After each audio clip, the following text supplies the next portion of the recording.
దానియేలు గ్రంథము 9వ అధ్యాయము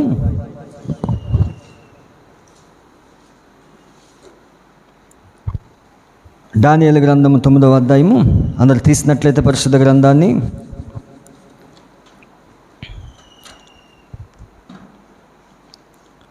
ఇరవై 24వ వచనం నుండి దేవుని యొక్క వాక్యం చదువుకుందాం. మనం తిరుగుబాటును మానుపటకును పాప నివారణ చేయుటకును దోషము నిమిత్తం ప్రాయశ్చిత్తము చేయుటకును యుగాంతం వరకు నుండి నీతిని బయలుపరచుటకును దర్శనమును ప్రవచనమును ముద్రించుటకు అతి పరిశుద్ధ స్థలమును అభిషేకించుటకు నీ జనమునకును పరిశుద్ధ పట్టణమునకు 70 వారములు విధింపబడును. యెరూషలేమును మరలా కట్టించవచ్చునని ఆజ్ఞ బయలుదేరిన సమయము మొదలుకొని అభిషక్తుడుగా అధిపతి వచ్చే వరకు 7 వారములు పట్టునని స్పష్టంగా గ్రహించుము. 62 వారములు తొందరగల సమయంలో పట్టణపు రాజవీధులను కందకములు మరలా కట్టబడును. ఈ 62 వారములు జరిగిన పిమ్మట ఏమీ లేకుండా అభిషక్తుడు నిర్మూలము చేయబడును.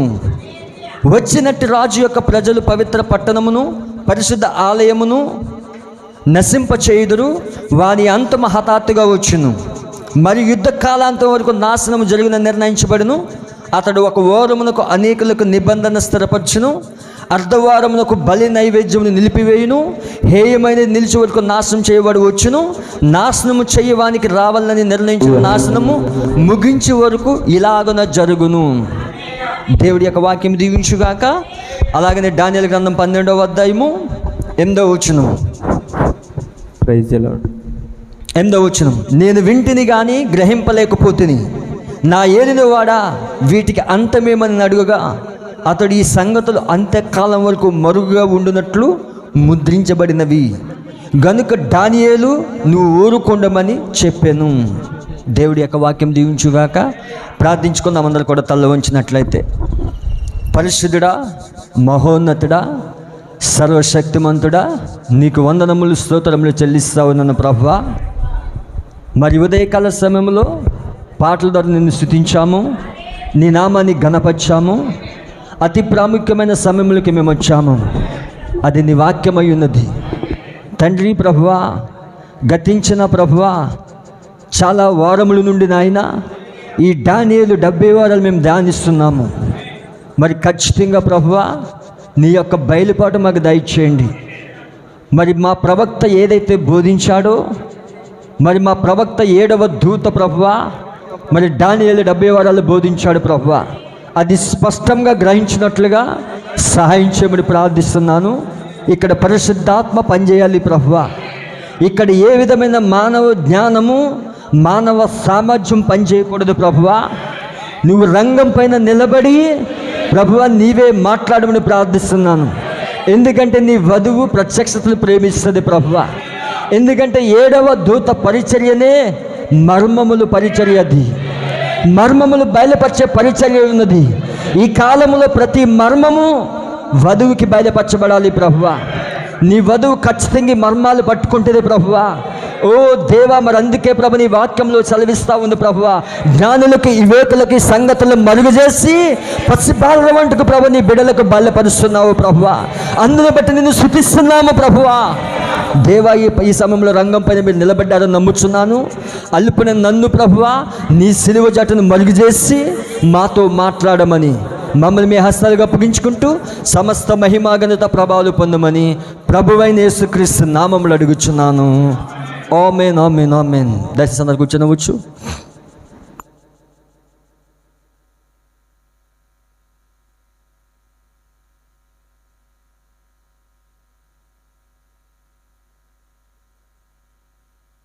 హల్లెలూయా.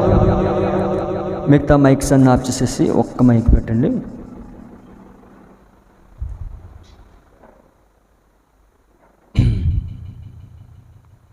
దేవునికి స్తుతి కలిగిన గాక.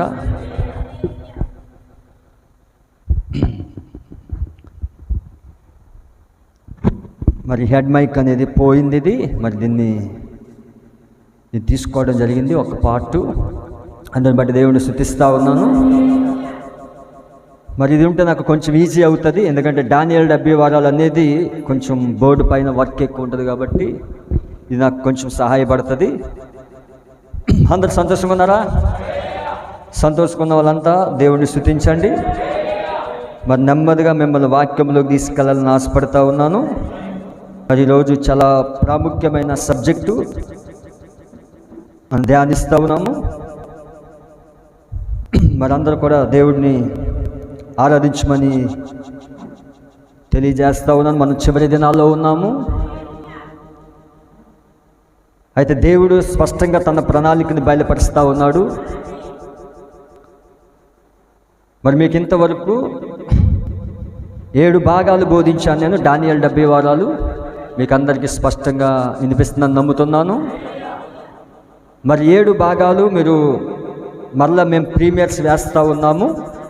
మరి అవి కూడా మీకు రెండవసారి విన్నట్లయితే ఇంకా క్లారిటీగా సబ్జెక్ట్ అనేది అర్థమవుతుంది. మరి ఎన్నిసార్లు ఇది ధ్యానించిన సబ్జెక్ట్ అనేది కొంచెం టైం పడుతుంది మీకు అర్థమవడానికి. మరి పరిశుద్ధాత్మ పైన ఆధారపడినట్లయితే దేవుడు ప్రతి విషయాన్ని బయలుపరుస్తాడు ఆయన. మరి గతించిన వారు మనం చూసాము, చాలా భాగాలు చూసుకుంటూ వస్తూ ఉన్నాము. మరి ఈరోజు నేను చాలా నెమ్మదిగా వెళ్ళాలని ఆశపడతా ఉన్నాను. మరి దానియేలు 70 వారాలు అనేది ప్రతి వారికి అర్థం కావాలనేది నా ముఖ్య ఉద్దేశం. ఇది నేను స్పీడ్గా బోధించుకుంటూ వెళ్ళిపోతే తలలపై నుంచి వెళ్ళిపోతుంది. ఆగి ఎందుకు బోధిస్తున్నానంటే, చెప్పింది మరలా ఎందుకు చెప్తున్నానంటే, ఇది మీ తలలపై నుంచి వెళ్ళిపోకూడదని, ఇది నేరుగా మీ హృదయంలోకి వెళ్ళాలని నేను ఆశపడతా ఉన్నాను. ఖచ్చితంగా దేవుడు మనకి సాయం చేస్తాడు. దేవుడు ఖచ్చితంగా మనల్ని దీవిస్తాడని నమ్ముతున్నాను. మరి గతించిన వారు మనం చూసాము. మరి what was the importance of the Daniel 70 weeks? దానియేలు 70 వారాల యొక్క ప్రాముఖ్యత ఏంటో మనం చూసాము. మరి దానియేలు 70 వారాలు అనేది తప్పిపోతే మనం 7 ముద్రలు తప్పిపోతామని, 7 పాత్రలు తప్పిపోతామని, అలాగే మరి సూర్యుని ధరించిన స్త్రీ మరి ఆ విషయాన్ని తప్పిపోతామని, అలాగే అపవిత్రమైన ఆత్మలు 3 కప్పల వంటి ఆత్మలు తప్పిపోతామని, ప్రతి ప్రణాళిక కూడా మరి అక్కడ దానియేలు 70 వారాలలో ఉన్నదని మనం స్పష్టంగా చూసాము. మరి చూడండి, దానియేలు 70 వారాల్లో సమస్త ప్రణాళిక ఇమిడి ఉన్నది. అది ప్రవక్త గారు చెప్పిన కొటేషన్ నుంచి మీకు చదివినిపించాను. మరి దానియేలు 70 వారాలు అర్థమవుతే నీకు పూర్తి ప్రణాళిక తెరవబడుతుంది. కాబట్టి ఖచ్చితంగా ఈ సబ్జెక్ట్ అనేది మనం చాలా జాగ్రత్తగా వినాలి. పరిశుద్ధాత్మ పైన ఆధారపడి మనం ముందుకెళ్ళినట్లయితే దేవుడు మన కన్నులు తెలుస్తాడని నమ్ముతున్నాను. మరి ఈ సమయంలో 8వ భాగంలో మనం ఉన్నాం. ఇప్పుడు ఇది 8వ పార్ట్ ఇది. మరి ప్రతి దానికి నేను టైటిల్ ఇస్తున్నాను. నా మెసేజ్ ప్రతిదీ కూడా టైటిల్ లేకుండా ఉండదు. మరి టైటిల్తోనే ప్రారంభిస్తాను నేను. మరి కొన్నిసార్లు టైటిల్ చెప్పకమని చివరిలో అయినా చెప్తా ఉంటాను. మరి ఈరోజు 8వ భాగంలో మిస్టరీ ఆఫ్ 8 years, 8 సంవత్సరాల యొక్క మర్మము, అండ్ మిస్టరీ ఆఫ్ వీక్ అంటే అర్ధవారం యొక్క మర్మం. ఇప్పుడు దానియేలు 70 వారాల యొక్క 8వ భాగంలో 8 సంవత్సరాల యొక్క మర్మము మరియు అర్ధవారం యొక్క మర్మము నా అంశం అది. మరి కాబట్టి దేవుడు చాలా స్పష్టంగా మీకు అర్థమయ్యేటట్లు బోధిస్తాడని నమ్ముతున్నాను. మరి చాలా జాగ్రత్తగా వినండి. ఇది అంత ఈజీగా అర్థమైపోయేది కాదు. మీ దృష్టి అంతా కూడా వాక్యం పైన పెట్టండి. అలాగే చార్ట్స్ వేస్తున్నప్పుడు చార్ట్స్ పైన చూడండి. అలాగే బోర్డు వైపు చూసినట్లయితే మీకు స్పష్టంగా అర్థమవుతుంది. మరి చాలా జాగ్రత్తగా వినండి. మరి ఇక్కడ గమనించినట్లయితే ఈ 9వ అధ్యాయంలో మనం గతించిన వారము దానియేలు 70 వారాల యొక్క ప్రాముఖ్యత మనం చూసాము. అయితే ఇక్కడ దానియేలు ప్రజలకు దేవుడు 70 వారాలు ఇస్తా ఉన్నాడు. దానియేలు ప్రజలు ఎవరంటే యూదులై ఉన్నారు. దానియేలు యొక్క జనులు యూదులై ఉన్నారు. మరి దానియేలు బబులోన్లో ఉన్నప్పుడు ప్రార్థిస్తూ ఉన్నప్పుడు మరి దానియేలు దగ్గరికి ఎవరు వచ్చాడంటే గాబ్రియేలు దూత వచ్చాడు. దానియేలు అక్కడ ఎందుకు ప్రార్థిస్తున్నాడంటే, మరి ఇక్కడ బబులోన్ అప్పటికే 68 సంవత్సరాలు దానియేలు ఉన్నాడు. 68 సంవత్సరాలు దానియేలు అక్కడ బబులోన్లో ఉన్నప్పుడు ఇర్మియా యొక్క పుస్తకాన్ని చదువుతున్నప్పుడు మరి అక్కడ ఇంకా 2 సంవత్సరాలు మాత్రమే మిగులున్నదని దానియేలు పుస్తకముల వల్ల గ్రహించాడు, గ్రంథం వల్ల గ్రహించాడు. అయితే 2 సంవత్సరాలు ఇక్కడ ఉండబోతున్నామని దానియేలుకి అర్థమైపోయింది. ఇప్పుడు దానియేలు ఏం చేస్తున్నాడంటే గోనె బట్ట ధరించుకుని ఉపవాసం ఉండి ప్రార్థిస్తూ ఉన్నాడు. అంటే దానియేలుకి ఏం బయలుపరచబడింది అంటే చివరి దినాల్లో ఉన్నామని బయలుపరచబడింది. హల్లెలూయా. ఇంకా 2 సంవత్సరాలు మాత్రమే బబులోనులో ఉంటానని బయలుపరచబడింది అక్కడ. ఇప్పుడు దానియేలుకి అర్థమైపోయింది, ఇంకా 2 సంవత్సరాలు మాత్రమే బబులోనులో ఉంటాను నేను. 2 సంవత్సరాల తర్వాత నేను నా దేశానికి వెళ్ళిపోబోతున్నాను. హల్లెలూయా. దానియేలు ఏ దేశం? యెరూషలేమై ఉన్నది. దానియేలు పట్టణం యెరూషలేమై ఉన్నది. అన్య పట్టణంలో దానియేలు ఉన్నాడు, బబులోనులో ఉన్నాడు దానియేలు. అయితే సొంత దేశంలోకి, సొంత పట్టణంలోకి నేను వెళ్ళిపోబోతున్నానని దానియేలు గ్రహించాడు. అక్కడ దానియేలు ఇప్పుడు ఉపవాసం ప్రార్థిస్తున్నప్పుడు సాయంకాల నైవేద్యం అర్పించే సమయంలో గాబ్రియేలు దూత వచ్చాడు. గాబ్రియేలు దూత వచ్చి ఏం బయలుపరిచాడంటే, నీ జనులకు 70 సంవత్సరాలు, మరి 70 వారాలు ఇస్తున్నానని చెప్పాడు ఆయన. దానియేలు జనులకు 70 వారాలు ఇచ్చాడు దేవుడు. దానియేలు జనులు ఎవరంటే యూదులై ఉన్నారు. అందుకే ప్రవక్త అంటున్నాడు, యూదులకు దేవుడు ఒక సమయాన్ని ఇచ్చాడు. దేవుడు యూదులకు ఒక సమయాన్ని ఇచ్చాడు, కానీ అన్యులకు సమయాన్ని ఇవ్వలేదు. దానియేలు జనులకు 70 వారాలు ఇచ్చాడు ఆయన, కానీ అన్యులకు సమయం ఇవ్వలేదు. మరి అన్యులకు సమయం ఎలా తెలుస్తుంది? అందుకే ప్రవక్త అన్నాడు, యూదులు దేవుడి గడియారం అన్నాడు ఆయన. ఇప్పుడు నీవు నీ సమయాన్ని చూడాలంటే, నువ్వు ఏ సమయంలో ఉన్నావో, ఏ కాలంలో జీవిస్తున్నావో చూడాలంటే దానియేలు జనులు చూడాలి, నువ్వు దానియేలు ప్రజలు చూడాలి, నువ్వు యెరూషలేము వైపు చూడాలి. నువ్వు నీ గడియారం యెరూషలేమై ఉన్నది. అందుకే మరి దేవుడి ప్రవక్త అన్నాడు, మరి ఇజ్రాయెల్ దేశం అనేది గాడ్ టైం పీస్ అన్నాడు ఆయన. దేవుని యొక్క గడియారం ఇజ్రాయెల్ అయి ఉన్నది. నీ సమయం చూడాలంటే ఇజ్రాయెల్ చూడాలి. నువ్వు ఇజ్రాయెల్కి అక్కడ ఏదైతే దేవుడు చేస్తా ఉన్నాడో నీ సమయం ఏంటో నువ్వు గుర్తించవచ్చు. అందుకే మనం యూదుల వైపు చూస్తూ ఉన్నాం. ఇప్పుడు యూదుల యొక్క న్యూస్ ఎందుకు తెలుసుకున్నామో తెలుసా? వాళ్ళు మన గడియారం అయి ఉన్నారు. నువ్వు యూదుల వైపు చూస్తున్నప్పుడు, ఆ ఇజ్రాయెల్ దేశం వైపు చూస్తున్నప్పుడు నీ సమయం అనేది నీకు తెలియజేయబడతా ఉన్నది. నీవు ఏ కాలంలో ఉన్నావో, ఏ సమయంలో ఉన్నావో దేవుడు నీకు బయలుపరుస్తూ ఉంటాడు.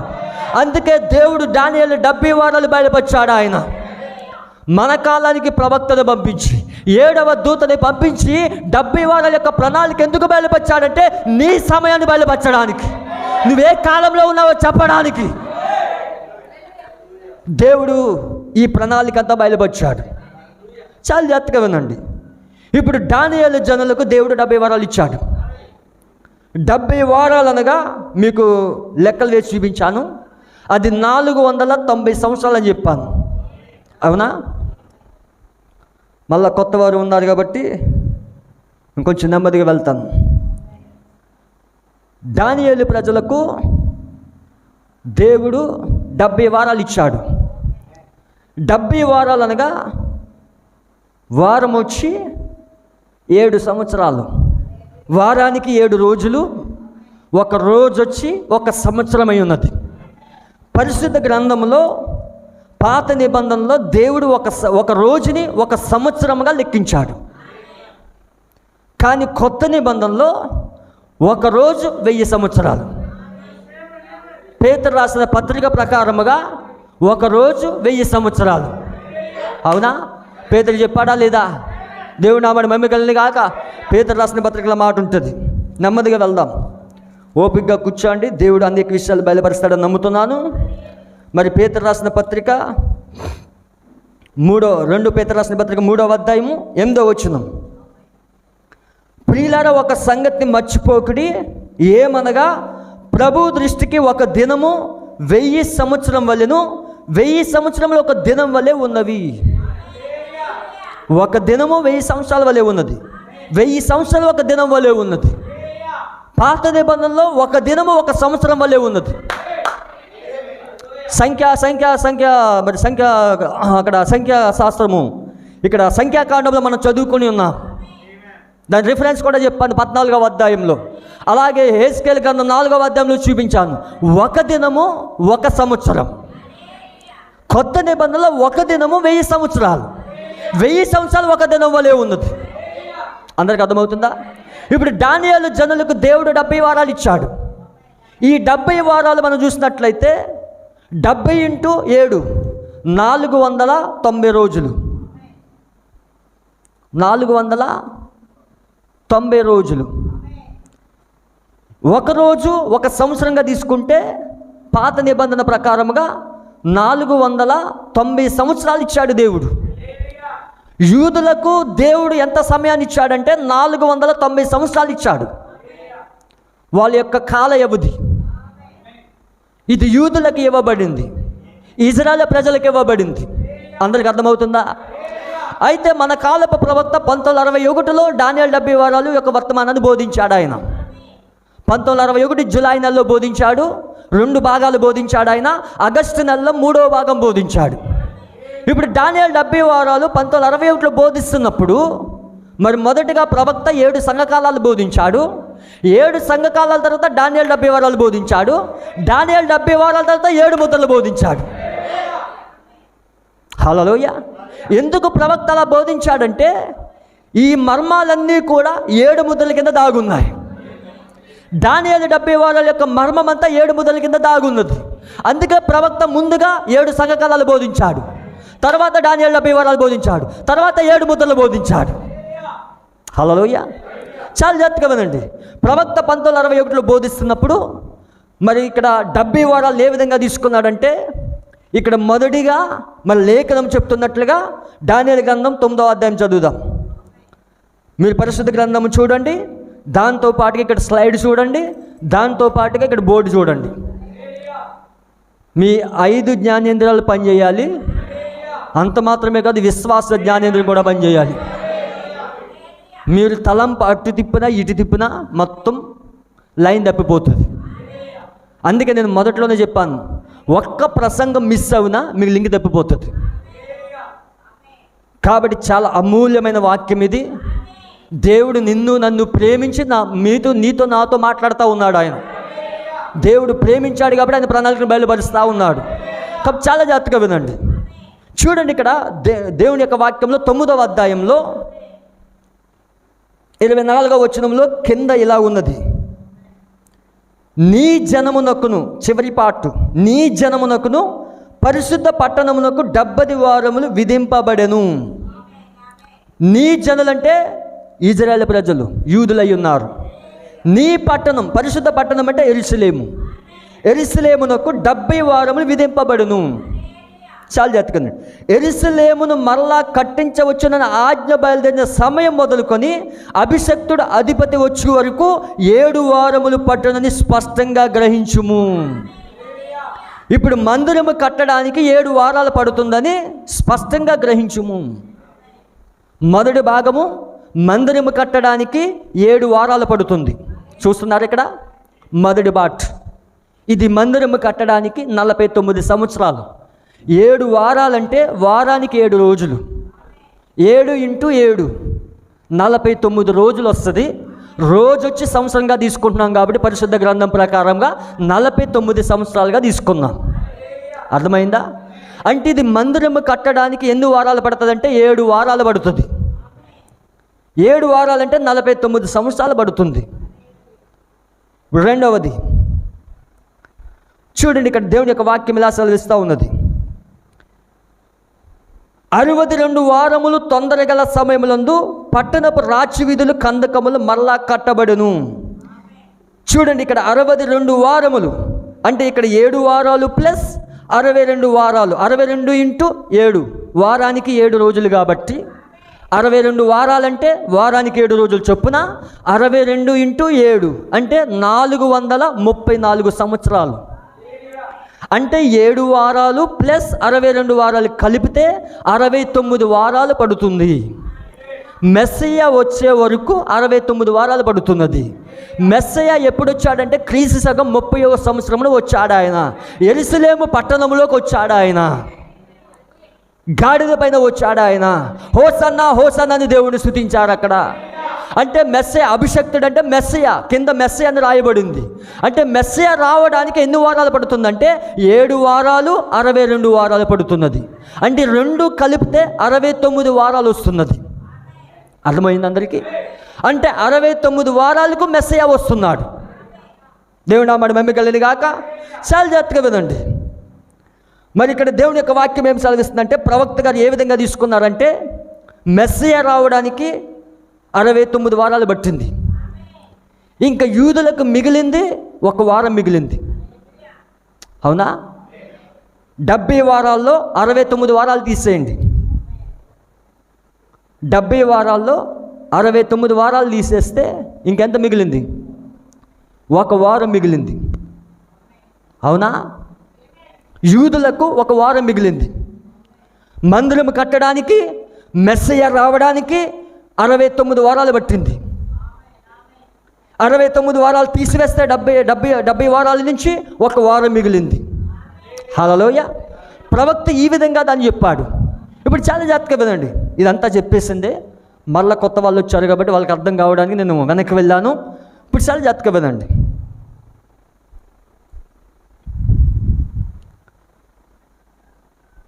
దేవుని యొక్క వాక్యంలో మనం చూసినట్లుగా మొదటిది 7 వారాలు.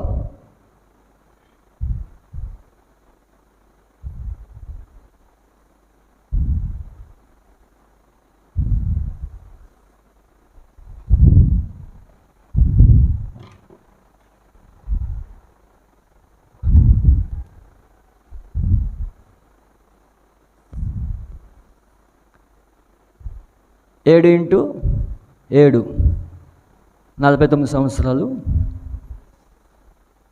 నెక్స్ట్ 62 వారాలు ఇంటూ 7 434 సంవత్సరాలు. ఇంకా 1 వారం మిగిలింది. 1 వారం అంటే 7 రోజులు. 1 ఇంటూ 7 సంవత్సరాలు. హల్లెలూయా. చాలా జాగ్రత్తగా వినండి. ఇక్కడ మెస్సియా రావడానికి 69 వారాలు పట్టింది. 7 వారాలు ప్లస్ 62 వారాలు 69 వారాలు పట్టింది. ఇంకా యూదులకు 1 వారం మిగిలి ఉన్నది. అందరికి అర్థమవుతుందా? యూదులకు 1 వారం మిగిలి ఉన్నది. ప్రవక్త 1961 ఇలా బోధించాడు. చూడండి, ఇక్కడ సంఘ శాఖలు బోధించేది ఏంటంటే 7 ఏండ్లు శ్రమలు ఉన్నాయని బోధిస్తున్నది. సంఘ శాఖలు 7 సంవత్సరాలు శ్రమల కాలమని బోధిస్తూ ఉన్నారు. అది సంఘ శాఖల యొక్క బోధ. మరి సంఘ శాఖలు బోధించే బోధ ఏంటంటే శ్రమల కాలం ప్రారంభమైన తర్వాత వధువు ఎత్తబడుతుందని వాళ్ళు బోధిస్తున్నారు. అంటే శ్రమల కాలం మధ్యలో వధువు ఎత్తబడుతుందని. కానీ మీకు లాస్ట్ వీక్ చెప్పాను, శ్రమల కాలం ప్రారంభం అవ్వక మునిపే, లోకం పైన ఒక అణుబాంబు పడక మునిపే దేవుడు తన వధువుని తీసుకెళ్ళిపోతాడు. ఎందుకంటే ఒక పురుషుడు ఒక స్త్రీని పెళ్లి చేసుకున్నప్పుడు ఆమెని హింసించి, ఆమెని శ్రమలు పెట్టి, శ్రమల పాలు చేసి వివాహం చేసుకోడు. ఎందుకంటే ఆమెను ప్రేమిస్తున్నాడు కాబట్టి శ్రమలు తాకక మునిపే ఆమెను తీసుకెళ్ళిపోతాడు.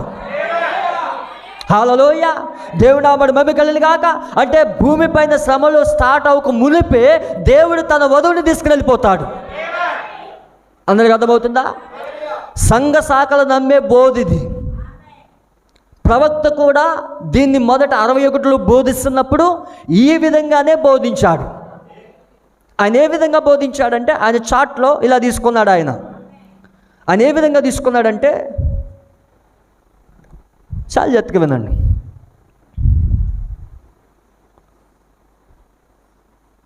ఇక్కడ 7 ఇంటూ 7 అందరికి కనిపిస్తుందా? కనిపించకపోతే చెప్పండి, నేను వేరేది ఉపయోగిస్తాను, వేరే కలర్ ఉపయోగిస్తాను.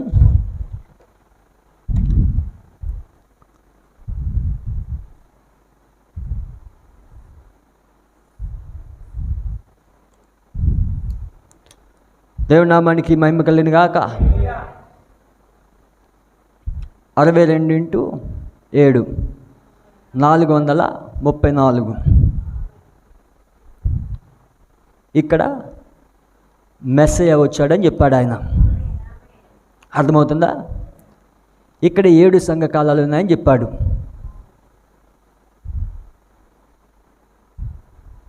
అన్యులకు ఇవ్వబడిన 7 సంఘకాలాలు ఇక్కడ ఉన్నాయని చెప్పాడు ఆయన. ఇక్కడ చివరిగా ఒక వారం మిగిలింది. 1 × 7 7 సంవత్సరాలు. అందరికి కనిపిస్తుందా? హల్లెలూయా. చూడండి, ఇక్కడ మనం ఇక్కడ తీసుకున్నట్లయితే 49 సంవత్సరాలు ప్లస్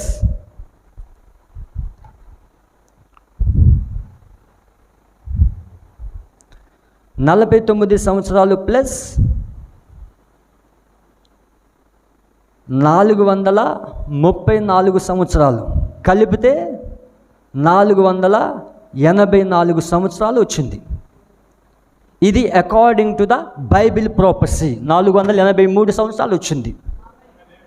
క్షమించండి, 483 సంవత్సరాలు వచ్చింది according to the Bible prophecy. దేవుని లేఖనం చెప్తున్నట్లుగా దానియేలు యొక్క లెక్క ఎక్కడ ప్రారంభమైందంటే నెహెమ్యా కాలంలో ప్రారంభమైంది. మరి 3 రాజులు 3 డిగ్రీలు ఇచ్చారని చెప్పాను మీకు. అక్కడ దానియేలు కాలంలో 9వ అధ్యాయంలో అక్కడి నుంచి తీసుకోకూడదు, కోరేసు కాలంలో నుంచి తీసుకోకూడదు, మరి అలాగే దర్యావేషు కాలంలో తీసుకోకూడదు. అది నెహెమ్యా కాలంలో తీసుకోబడింది. నెహెమ్యా కాలంలో ఎక్కడి నుంచి తీసుకోబడింది అంటే క్రీస్తు పూర్వం 445వ సంవత్సరం నుండి మార్చి 14వ తారీఖు నుండి తీసుకోబడింది. దానియేలు 70 లెక్క ఇక్కడ ప్రారంభమైంది. అంటే చూడండి, ఇక్కడ క్రీస్తు పూర్వం 445 సంవత్సరాలు ప్లస్ మెస్సియా వచ్చే వరకు క్రీస్తు సగం 30 సంవత్సరాలు మెస్సియా వచ్చాడు. అంటే ఇక్కడ 445 సంవత్సరాలు ఇది క్రీస్తు పూర్వము. ఇప్పుడు క్రీస్తు సగం 30 సంవత్సరాలు, ఈ రెండు కలిపితే వచ్చిందే 475 సంవత్సరాలు. ఎంత వచ్చింది? 475 సంవత్సరాలు వచ్చింది. అందరికి అర్థమవుతుందా? ఇవేమి కష్టమైన లెక్కలు కాదు. ప్రవచనం ప్రకారముగా అకార్డింగ్ టు ద దానియేలు ప్రాఫెసీ 9th చాప్టర్ ప్రకారముగా మనకు వచ్చిన లెక్క ఎంతంటే 483 సంవత్సరాలు వచ్చింది. హల్లెలూయా. మీకు అర్థమైతే ఆమె చెప్పారు అనుకుని ముందుకు వెళ్తాం. ఇది ప్రాఫెసీ ప్రకారముగా, వాక్య ప్రకారంగా 483 సంవత్సరాలు వచ్చింది. మొదటిది 7 వారాలు, రెండవది 62 వారాలు. మెస్సియా వచ్చాడు ఇక్కడ. 483 సంవత్సరాలకి మెస్సియా వచ్చాడు అక్కడ. హల్లెలూయా. మరి ఆజ్ఞ నెహెమ్యా కాలం నుంచి తీసుకోబడింది. కానీ మనకు లెక్కలా వచ్చిందంటే క్రీస్తు పూర్వము 445 నుంచి తీసుకున్నాం ఇక్కడ. అది క్రీస్తు పూర్వం 445 ప్లస్ 30 సంవత్సరాలు కలిపితే 475 వచ్చింది. ఇది మన లెక్క. ఇది హల్లెలూయా. ఇది బైబిల్ లెక్క, ఇది మన లెక్క.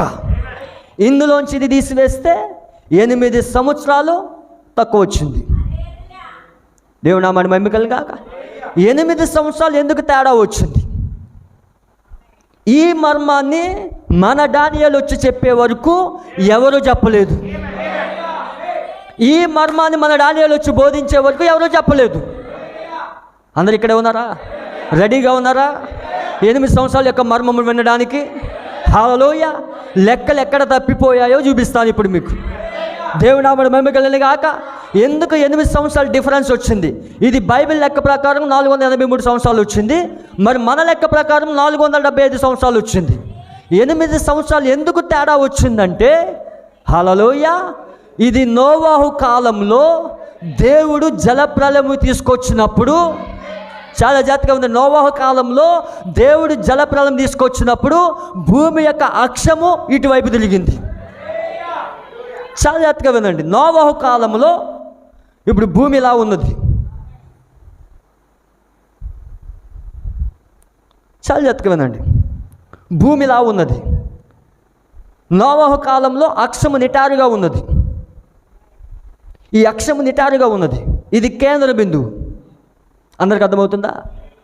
జలప్రలయానికి ముందు ప్రపంచమంతా ఇలా ఉన్నది. జలప్రలయానికి ముందు కాలాన్ని ఎలా లెక్కించేవారంటే నక్షత్రాలను బట్టి కాలాన్ని లెక్కించేవారు. దేవుడి యొక్క వాక్యంలో మనం చూసినట్లయితే ఆదికాండము 1వ అధ్యాయము, నేను చాలా నెమ్మదిగా వెళ్తూ ఉన్నాను. ఆదికాండం 1వ అధ్యాయం 14వ వచనం. అందరు తీసారా? ఆదికాండం 1వ అధ్యాయము 14వ వచనం. నిద్రపోకుండా ఎవరు దయచేసి, మీకు వాక్యం పైన ఆసక్తి ఉంటే నిద్ర రాదు, లేకపోతే నేను ఎంత స్లోగా చెప్తున్నాను ఖచ్చితంగా నిద్ర వస్తుంది. అందుకే మీరు ఆమెను చెప్తా ఉన్నారు అనుకోండి, మధ్య మధ్యలో నిద్రపోయే వాళ్ళు లేస్తూ ఉంటారు. హల్లెలూయా. మీరు అందుకే ఆమె నిద్రపోయే వాళ్ళ కోసమైనా ఆమె చెప్పండి. చాలా జాగ్రత్తగా వినండి. 14వ వచనం చూడు. దేవుడు పగటిని రాత్రిని వేరుపరిచినట్లు ఆకాశ విశాలమందు జ్యోతులను కలుగును గాకనియు అవి సూచనలను కాలములను దిన సంవత్సరములు సూచించుటకై ఉండును గాకనియు. ఇప్పుడు దేవుడు ఆకాశ నక్షత్రాలు ఎందుకు సృజించాడంటే అది కాలాన్ని చెప్పడానికి, సూచనలు చూపించడానికి, సంవత్సరాలు లెక్కించడానికి. నోవహు కాలానికి ముందు అక్షం ఇలా ఉన్నది. దేవుడు నామమున మహిమ కలుగును గాక. నోవహు కాలానికి ముందు జలప్రలయం రాక మునుపు అక్కడ ఏ కాలాలు లేవు. కాలాలంటే శీతాకాలం లేదు, వేసవికాలం లేదు. నోవహు కాలము తర్వాతనే వచ్చాయి అవి. నోవహు కాలం తర్వాతే వచ్చాయి అవి. దేవుడు నామమున మహిమ కలుగును గాక. అంటే నోవహు కాలానికంటే ముందు దేవుడు సూచనలు ఇవ్వడానికి, కాలాలు లెక్కించడానికి, సంవత్సరాలు లెక్కించడానికి అక్కడ ఆకాశ నక్షత్రాలు పెట్టాడు ఆయన. అంటే కాలం తెలుసుకోవాలంటే నక్షత్రాల యొక్క కదలికలు బట్టి తెలుసుకోవాలి. దినాలు తెలుసుకోవాలంటే నక్షత్రాల యొక్క కదలికలు బట్టి తెలుసుకోవాలి. ఖగోళ శాస్త్రవేత్తలు వాళ్ళు ఏం చేసేవారంటే నక్షత్రం యొక్క ఆ యొక్క కదలికలు బట్టే వాళ్ళు కాలాన్ని చెప్పేవాళ్ళు. మరి పాత నిబంధనలో కావలి వాళ్ళు ఉన్నారు. కావలి వాళ్ళు పనేంటి? వాళ్ళు ఎత్తైన బురుజు పైన కూర్చుంటారు. వాళ్ళు కావలి వాడి చూపు చక్కగా ఉండాలి. కావలి వాడి యొక్క 5 జ్ఞానేంద్రియాలు చక్కగా పనిచేయాలి. వాడు ఏం చేస్తాడు? బురుజు పైన కూర్చుని నక్షత్రాల యొక్క కదలికలు చూస్తూ ఉంటాడు. నక్షత్రాల యొక్క కదలికలు చూసి సమయం ఎంత అయిందని చెప్పి అడిగినప్పుడు వాడు ఎగ్జాక్ట్గా సమయాన్ని చెప్తాడు అక్కడ. దేవుడు నామమున మహిమ కలుగును గాక. ఇది నోవహు కాలానికంటే ముందది.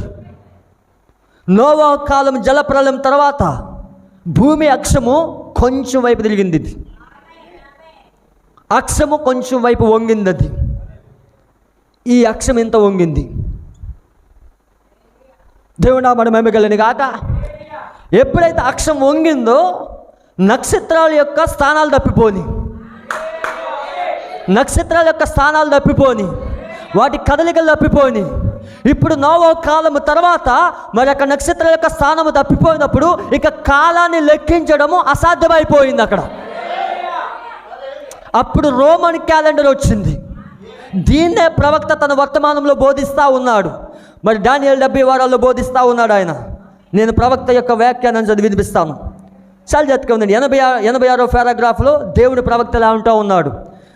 దేవుడు జలప్రలయమునకు ముందున్న ప్రపంచమును కలిగి ఉండి మరియు దాని నీటితో నాశనం చేసినప్పుడు ఆయన జ్యోతిష్య శాస్త్ర తేదీలు మార్చివేసి మరియు అటు పిమ్మట రోమన్లు రప్పించి వారి క్యాలెండర్ వారు తయారు చేసేలాగున చేసి దానిలో హెచ్చు తగ్గులు వారు ఉంచుకొనిరి. మరియు నేను చదువు సర్వ సంగ్రహ నిఘంటువు అంటే సర్వ విద్యా విషయములు, శాస్త్ర విషయముల గురించిన ఆకారాది రాయబడిన గ్రంథముతో కూడి అది రాయబడి ఉన్నదని నేను నమ్ముచున్నాను. అంటే నోవహు కాలానికి ముందు నక్షత్రాలను బట్టి వాళ్ళ కదలికలను బట్టి కాలాన్ని లెక్కించేవాళ్ళు, వాళ్ళు సమయాలు లెక్కించేవాళ్ళు. కానీ ఎప్పుడైతే జలప్రలయం వచ్చిందో భూమి యొక్క అక్షం మారిపోయింది. అక్కడ కొంచెం వంగింది అక్కడ. మరి ఆ వంగడాన్ని బట్టి దేవుడు ఏమి అనుమతించాడంటే ఆదికాండము 9వ అధ్యాయంలో 8వ అధ్యాయము, ఆదికాండం 8వ అధ్యాయము 22వ వచనం. ఆదికాండం 8వ అధ్యాయం 22వ వచనం. భూమి నిలిచినంత వరకు వెదకాలమును, కోతకాలమును, శీతోష్ణములు, వేసవి, శీతాకాలము రాత్రింబగలు ఉండక మానవని తన హృదయములో అనుకొనెను. అందరు ఇక్కడే ఉన్నారా? వింటున్నారా? వాక్యాన్ని చూస్తున్నారా? భూమి నిలిచినంత వరకు వెదకాలము, కోతకాలము, శీతోష్ణములు, వేసవి, శీతాకాలములు రాత్రింబగలు ఉండక మానవని తన హృదయంలో అనుకొనెను. ఇప్పుడు అక్కడ శీతాకాలం, వెదకాలం, కోతకాలము ఎప్పుడు స్టార్ట్ అయిందంటే జలప్రలయం తర్వాత స్టార్ట్ అయింది. జలప్రలయం తర్వాత స్టార్ట్ అయింది. భూమి కొంచెం వంగడాన్ని బట్టి భూమి యొక్క అక్షం కొంచెం వంగింది. అక్కడ కొన్ని డిగ్రీలు వంగింది. అక్కడ మరలా ఈ భూమిని, ఆ వంగిన ఆ యొక్క అక్షరాన్ని మరలా ఎప్పుడు దేవుడు సరి చేస్తున్నాడంటే దేవుడు నామమున మహిమ కలుగును గాక 1000 ఏళ్ల పరిపాలనకు ముందు. 1000 ఏండ్ల పరిపాలనకు ముందు దేవుడు అగ్నితో దీన్ని నాశనం చేయబోతా ఉన్నాడు. అగ్నితో నాశనం చేస్తాడా? భూమికి నీటితో బాప్తిస్మం ఇచ్చాడు నోవహు కాలంలో, భూమికి రక్త బాప్తిస్మం ఇచ్చాడు యేసుక్రీస్తు కాలంలో. ఇప్పుడు అగ్ని బాప్తిస్మం ఇవ్వబోతా ఉన్నాడు. అగ్ని బాప్తిస్మం భూమికి ఇచ్చినప్పుడు ఈ అక్షం మారిపోబోతా ఉన్నది. హల్లెలూయ. నోవహు కాలం కంటే ముందున్న వాళ్ళు ఎక్కువ సంవత్సరాలు బ్రతికారు. 969 సంవత్సరాలు బ్రతికారు, 900 సంవత్సరాలు బ్రతికారు, 800 సంవత్సరాలు బ్రతికారు, 700 సంవత్సరాలు బ్రతికారు. 1000 సంవత్సరాలు ఎవరు బ్రతకలేదు. హైయెస్ట్ మెతూషెల 969 సంవత్సరాలు బ్రతికాడు. ప్రవక్త యొక్క కుమారుడు, హల్లెలూయా, హానోకు యొక్క కుమారుడు. దేవుని నామమున మహిమ కలుగాక. మరలా భూమిని అక్షాన్ని తిప్పినప్పుడు 1000 ఏళ్ల పరిపాలనలో ఈ వధువు 1000 ఏళ్ల పరిపాలనలో ఉంటుంది. మళ్ళా ఆయుష్ పెంచుతాడు దేవుడు. బాలుడు 100 సంవత్సరాలు బ్రతుకుతాడు. అక్కడ 1000 ఏళ్ల పరిపాలన ఆయుష్ మార్చబడతా ఉన్నది. ఇప్పుడు ఆయుష్ తగ్గించబడింది, ఇప్పుడు ఆయుష్ మార్చబోతా ఉన్నాడు ఆయన. నోవహు కాలంలో జరిగిన ఈ భూమి యొక్క అక్షము తప్పిపోయింది.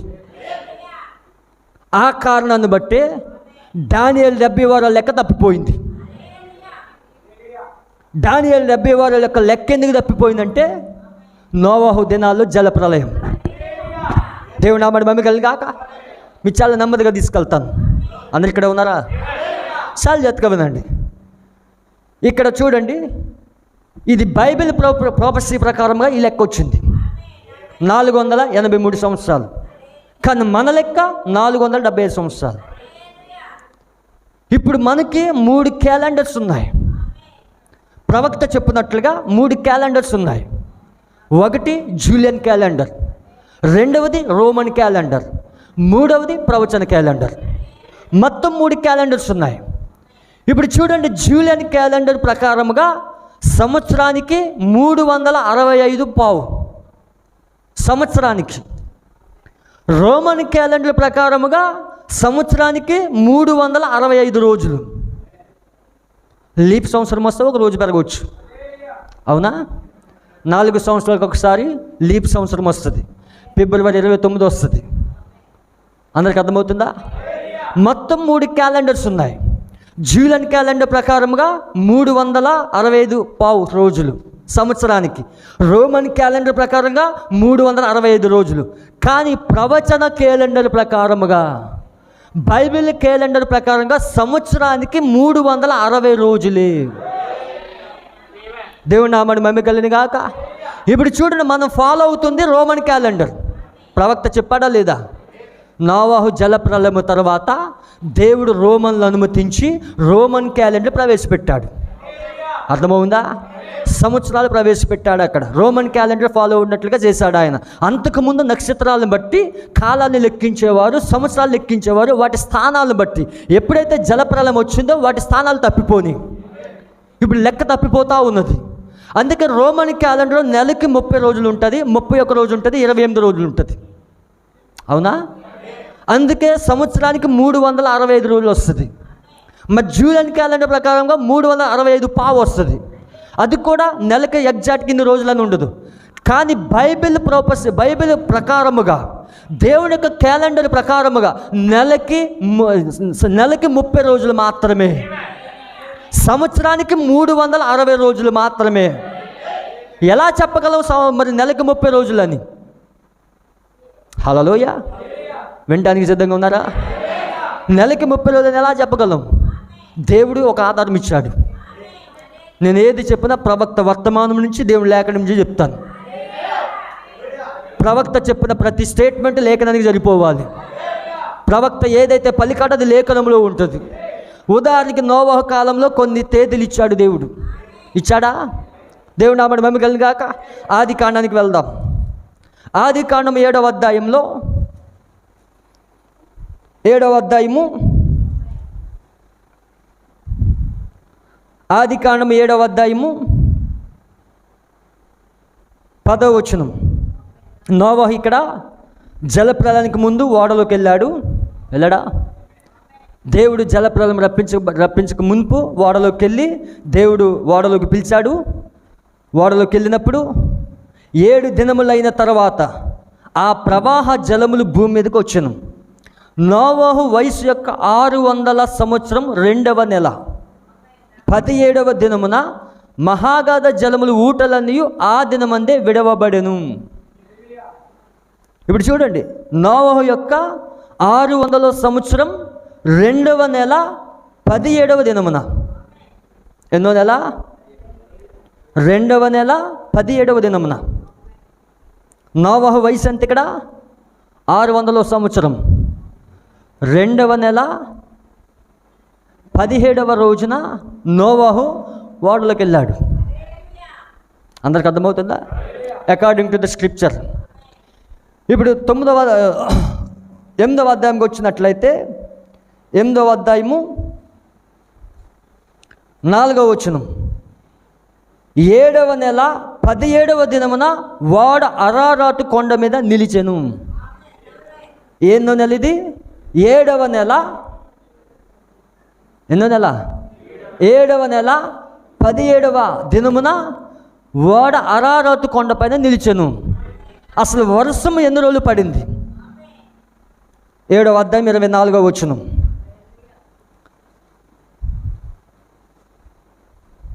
7వ అధ్యాయం 24వ వచనం. 150 దినముల వరకు నీళ్లు భూమి మీద ప్రచండముగా ప్రబలెను.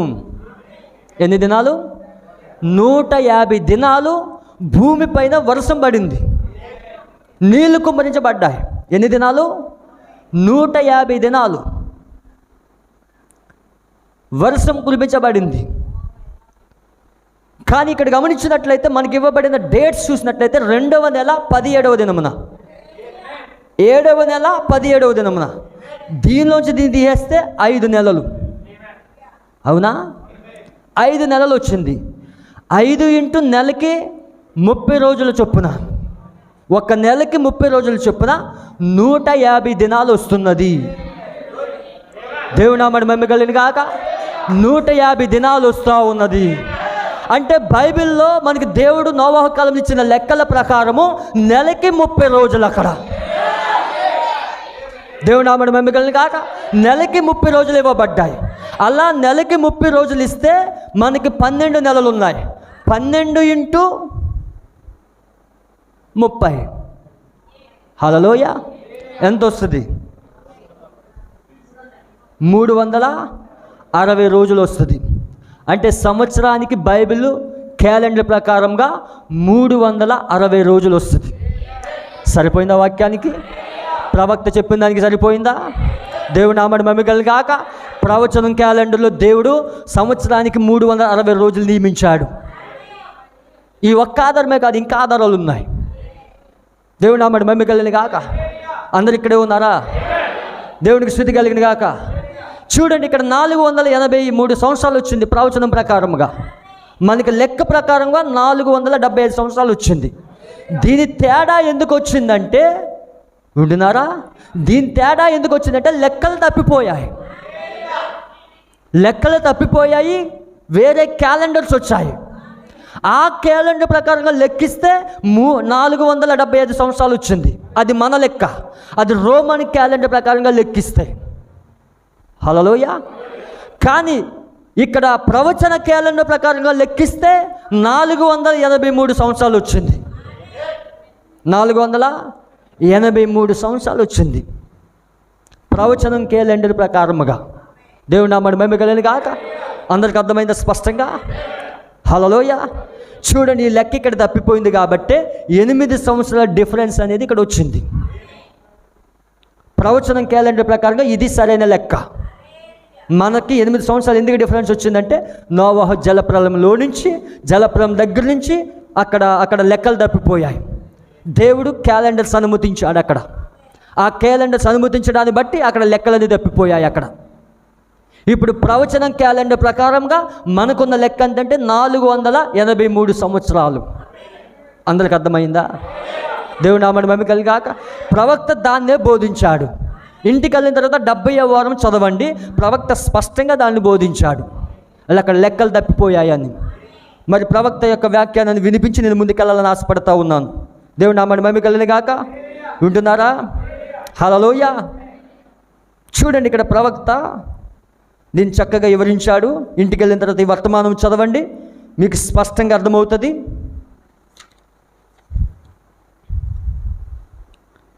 చూడండి, 65వ పారాగ్రాఫ్లో ప్రవక్త ఇలా చెప్తా ఉన్నాడు ఆయన. ఇప్పుడు మనం 2-3 రకముల క్యాలెండర్లు కలిగి ఉన్నాము. ఎన్ని క్యాలెండర్ కలిగి ఉన్నాం? 2-3 క్యాలెండర్లు కలిగి ఉన్నాము.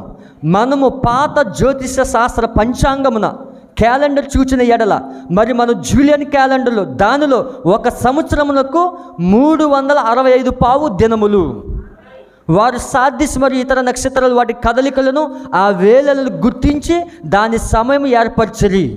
మరి ఇప్పుడు రోమన్ క్యాలెండర్లో మనం కనుగొనగలము, అది మనము జీవించుచున్నది. ఆ క్యాలెండర్లో 1 సంవత్సరములకు 365 రోజులు. అయితే క్రైస్తవ లేక ప్రవచన క్యాలెండర్లో 1 సంవత్సరమునకు 360 దినాలు మాత్రమే. ప్రవచనం క్యాలెండర్ ప్రకారంగా 360 సంవత్సరాలు మాత్రమే. దేవుడు నామడి మహిమ కలిగిన గాక. హల్లెలూయా. అక్కడ ప్రింటింగ్ మిస్టేక్ పడింది. 1 సంవత్సరంలోకి 360 రోజులు. అక్కడ నన్ను సరి చేసుకోండి, ప్రింటింగ్ మిస్టేక్ పడింది అక్కడ. హల్లెలూయా. 360 రోజులది. అందరు ఇక్కడే ఉన్నారా? అర్థమైందా 8 సంవత్సరాల యొక్క మర్మము? 8 సంవత్సరాలు ఎందుకు డిఫరెన్స్ వచ్చిందో అర్థమైందా? నోవహు జలప్రలయం అది. హల్లెలూయా. ఇప్పుడు ఆ జలప్రలయం ద్వారానే భూమి అక్షం ఇటు తిరిగింది. ఇప్పుడు 1000 ఏండ్ల పరిపాలనకు మునుపు ఆ అక్షం ఇటు తిరుగుతుంది. అది ఎప్పుడు తిరుగుతుంది అంటే 7వ పాత్ర భూమి పైన తన యొక్క ఉగ్రతను కుమ్మరిస్తూ ఉన్నప్పుడు, 7వ పాత్రను కుమ్మరిస్తూ ఉన్నప్పుడు పెద్ద భూకంపము కలుగునని వాక్యం సెలవిస్తూ ఉన్నది. ఆ పెద్ద భూకంపము కలిగినప్పుడు దాని అక్షాన్నే మార్చేస్తుంది. అది మరలా నోవహు దినాలకు ముందు ఏదైనా తోటలో ప్రపంచం ఎలా ఉన్నదో అలా ఉండబోతూ ఉన్నది. దేవుడు నామడి మహిమ కలిగిన గాక. దేవుడి యొక్క అద్భుతమైన ప్రణాళిక ఇది. ఇది జ్ఞానులకు వివేకులకు మరుగు చేసి పసిబాలుల వంటి మనకి దేవుడు బయలుపరుస్తూ ఉన్నాడు ఆయన. ఎందుకో తెలుసా? దేవుడి బిడ్డలకే తన ప్రణాళికలు బయలుపరుస్తాడు. దేవుడి యొక్క బిడ్డలకే దేవుడి యొక్క కుమార్తెలకు తన ప్రణాళికలు బయలుపరుస్తాడు ఆయన. దేవుడు నామడి మహిమ కలిగిన గాక. ఎంతవరకు అర్థమైందా? హల్లెలూయా. ఇప్పుడు చాలా జాగ్రత్తగా వినండి. ఇది నేను తీసేయచ్చా?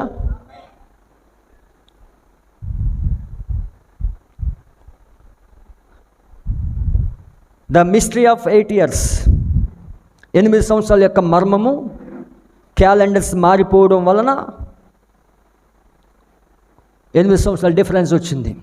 చాలా జాగ్రత్తగా వినండి. ఇప్పుడు అర్ధవారం యొక్క మర్మం చెప్తాను. The mystery of week. అర్ధవారం యొక్క మర్మం చాలా ప్రాముఖ్యమైనది. ఇది మీ మనసులో అంతా ఇక్కడే పెట్టండి. ప్రవక్త గారు 70 వారాలు బోధిస్తున్నప్పుడు ఆయన ఏం చెప్పాడంటే, మొదటిగా 3 కాలాలుగా తీసుకున్నాడు దీన్ని. 7 వారాలు, 62 వారాలు, 1 వారం తీసుకున్నాడు. హల్లెలూయా. ఆయన డయాగ్రామ్ ఇలా గీశాడు. మొదటిది 7 వారాలు గీశాడు. 7 వారాలు తీసుకున్నాడు. ఇక్కడ 7 వారాలు తీసుకున్నాడు. రెండవది 62 వారాలు తీసుకున్నాడు. ఇక్కడ సిలువని పెట్టాడు. మెస్సయ్య వచ్చాడు 62 వారాలకు, 69 వారాలకి. ఇక్కడ 7 + 62 కలిపితే 69 వారాలు. ఈ కాల వ్యవధి 69 weeks. మెస్సయ్య వచ్చాడు. మెస్సయ్య వచ్చిన తర్వాత, మెస్సయ్య సిలువ వేయబడిన తర్వాత సువార్త అన్యుల వైపు తిరిగింది. హల్లెలూయా. దీని తర్వాత 1 వారం ఇక్కడ పెట్టాడు. ఇది 1 వారం. ఇది యూదులకు 1 వారం మిగిలి ఉన్నదని చెప్పాడు ఆయన. ఈ డయాగ్రామ్ తీసుకున్నాడు ఆయన. దానియేలు 70 వారాలు బోధిస్తున్నప్పుడు ఇలా బోధించాడు. అందరికి అర్థమైందా? దానియేలు 70 వారాలు బోధిస్తున్నప్పుడు ఇలా బోధించాడు ఆయన. అయితే ముద్రలు బోధిస్తున్నప్పుడు 1963లో మన కాలపు ప్రవక్త ముద్రలు బోధించాడు. 1963కి మునుపు ఆయన అయ్యలారా ఇదేనా సమయము అనే వర్తమానం బోధించాడు. అయ్యలారా ఇదే నా సమయం అనే వర్తమానంలో ఆయనకు ఒక దర్శనం చూశాడు. 6 దర్శనాలకి అక్కడ 6 చూసిన కళలకు అర్థం చెప్పాడు. ఆ యొక్క మెసేజ్లో ఆయనకు ఒక దర్శనం ఇవ్వబడింది. ఆయన పశ్చిమంలోకి వెళ్ళమని చెప్పింది. ఆ దర్శనంలో ఆయన పశ్చిమానికి వెళ్ళాడు. ఆయన మరి అమెరికాకి పశ్చిమం ట్యూషన్ అరిజోనాకి వెళ్ళాడు ఆయన.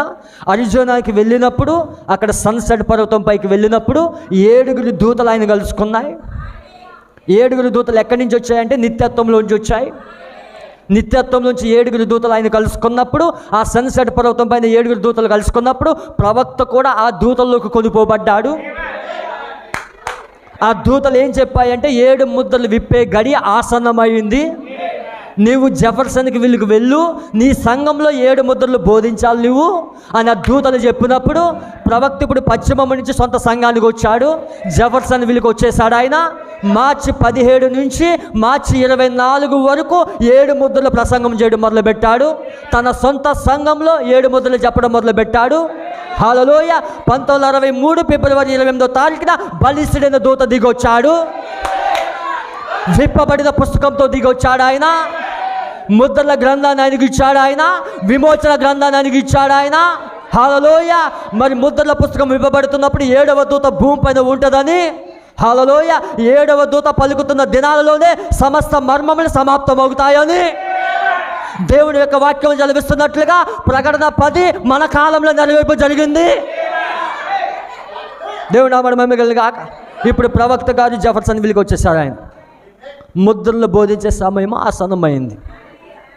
ఇప్పుడు ముద్రలు బోధిస్తున్నప్పుడు ఆయన నోట్స్ తీసుకుని రాస్తున్నాడు. ఆయన నోట్స్ రాస్తూ ఉన్నాడు. ఇక్కడ ముద్రలు ఎప్పుడు బోధించాడంటే ప్రతి ముద్ర సాయంకాలం బోధించాడు. మీరు చూడండి ముద్రల పుస్తకంలో ప్రతి ముద్ర సాయంకాలం బోధించాడు. ఆయన మొదటి ముద్ర బోధిస్తున్నప్పుడు నోట్స్ రాస్తూ ఉన్నాడు. లార్కిన్స్ ఏం చెప్పాడు, స్మిత్ ఏం చెప్పాడు, నోట్స్ రాస్తూ ఉన్నాడు ఆయన. అందరు ఇక్కడే ఉన్నారా? మొదటి ముద్ర తయారు చేస్తున్నాడు. మధ్యాహ్నం 12 గంటల సమయం అయింది.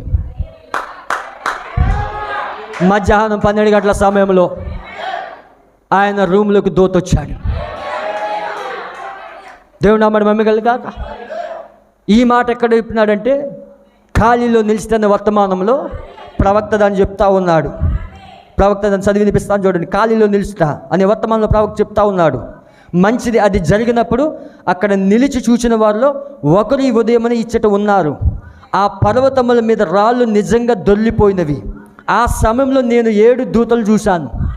చూశాడు 7 దూతల్ని. పర్వతం పైన ఎంతమంది చూశాడు ఆయన? 7 దూతలు చూశాడు.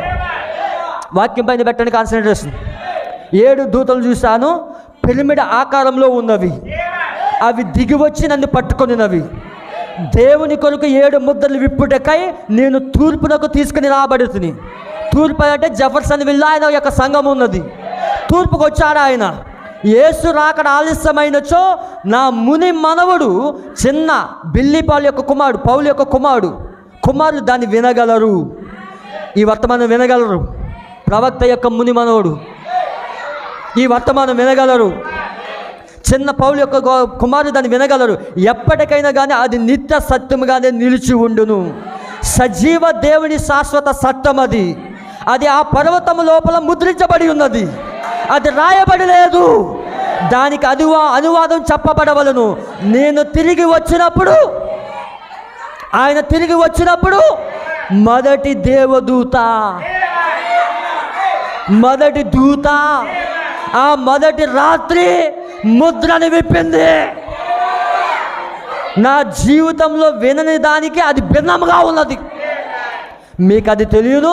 అది జరిగినప్పుడు మీలో చాలామంది ఇచ్చట ఉన్నారు. మీలో చాలామందికి అది తెలియను. ప్రవక్త దగ్గరికి ఎవరు వచ్చారు? దూత వచ్చింది. మొదటి దూత వచ్చాడు ప్రవక్త దగ్గరికి. అప్పటికే మొదటి ముద్ర రాసేసాడు ఆయన. మొదటి ముద్ర అప్పటికే రాసేసాడు ఆయన. నోట్స్ ప్రిపేర్ చేశాడు ఆయన. కానీ ఆ నోట్స్ ప్రిపేర్ చేసినప్పుడు 12 గంటలకు దూత వచ్చింది. ప్రవక్త దీన్ని ఎక్కడ చెప్పాడంటే 7 ముద్రలో చెప్పాడు. 7 ముద్రలు. మొదటి ముద్రలో 36వ పారాగ్రాఫ్. వినడానికి సిద్ధంగా ఉన్నారా? వాక్యం అంటే నాకు చాలా ఇష్టం. ఎందుకంటే మన సంతోషం వాక్యంలో ఉన్నది. హల్లెలూయా. దేవుడు నామమున మహిమ కలుగును గాక. చూడు జాగ్రత్తగా వినండి. మొదటి ముద్ర 36వ పారాగ్రాఫ్. మరియు ఈరోజు జనులు ఆత్మ సంబంధులై ఉన్నారని పరిపూర్ణంగా మరి నేను నమ్ముచున్నాను. మీరు ఆత్మ సంపూర్ణంగా ఉన్నారా? హల్లెలూయ. వాక్యం వస్తున్నప్పుడు ఆత్మ సంపూర్ణంగా ఉండగలుగుతాం. ఈరోజు 12 గంటల సమయమున పరిశుద్ధాత్మ గదిలోనికి వచ్చి మొదటి ముద్ర బోధిస్తున్నప్పుడు సాయంకాలం అయిన మొదటి ముద్ర బోధించాలి. ఉదయం 12 గంటలకు ఆల్రెడీ నోట్స్ ప్రిపేర్ అయిపోయింది. 12 గంటలకు పరిశుద్ధాత్మ గదిలోకి వచ్చి నేనేదో రాసించుకొని చెప్పవాలనుకున్న సంగతులు సరిదిద్దని ఎడల ఆయన ఆల్రెడీ అప్పటికే రాసేశాడు. 7 ముద్రలు మొదటి ముద్ర రాసేశాడు ఆయన. లాట్కిన్స్ పుస్తకాలు చదివాడు, స్మిత్ పుస్తకాలు చదివాడు, వాళ్ళ వ్యాఖ్యానాలు చదివాడు, వీళ్ళ వ్యాఖ్యానాలు చదివాడు. ఆయన మొత్తం నోట్స్ ప్రిపేర్ చేశాడు ఆయన. కానీ దూత వచ్చి ఏం చేశాడు? గదిలోకి దూత వచ్చాడు. అప్పుడు దూత వచ్చి సరిదిద్దని ఎడల దానిపై నేను భయంకరమైన తప్పు చేసి ఉండేవాడిని. అసలు మొదటి ముద్ర దూత రాకపోతే బయలుపరచబడకపోదు. ప్రవక్త 38వ పారాగ్రాఫ్లో అన్నాడు, మరి అక్కడ సుమారు 12 గంటల ప్రాంతంలో పగటి వేళ పరిశుద్ధాత్మ గదిలోనికి దూసుకుని వచ్చాను. ఎందుకు 12 గంటలకు వచ్చింది అది దూత? 12 గంటలకు దూత ఎందుకు వచ్చింది? అర్ధరాత్రి 12 గంటలకు ఒక కేక వినబడింది అక్కడ, ఇదిగో పెళ్లి కుమారుడు. అర్ధరాత్రి 12 గంటలకు ఇదిగో పెళ్లి కుమారుడు. యోహాను వచ్చి ఇదిగో గొర్రె పిల్ల, దేవుని పాపములు మోసుకుని పోయే గొర్రె పిల్ల అన్నాడు. మన ప్రవక్త వచ్చి ఇదిగో పెళ్లి కుమారుడు. ఆ కేక ఎవరిది? మన కాలేబు ప్రవక్త వేశాడా లేదా కేక? మత్తయి సువార్త 24వ అధ్యాయంలో బుద్ధి లేని కన్యకులు, బుద్ధి గల కన్యకులు, అర్ధరాత్రి వేళ కేక. ఆ కేక ఎవరికి అర్థమవుతుంది? బుద్ధి గల కన్యకులు. బుద్ధి గల కన్యకులు మాత్రమే ఆ స్వరం వినగలుగుతారు. అందుకే 12 గంటలకు దూత వచ్చింది అక్కడ.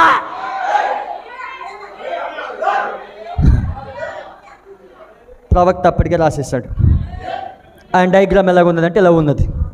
7 వారాలు, 62 వారాలు, సిలువ, సంఘకాలాలు, సచ్చేజెస్. ఇక్కడ సంఘకాలాలు.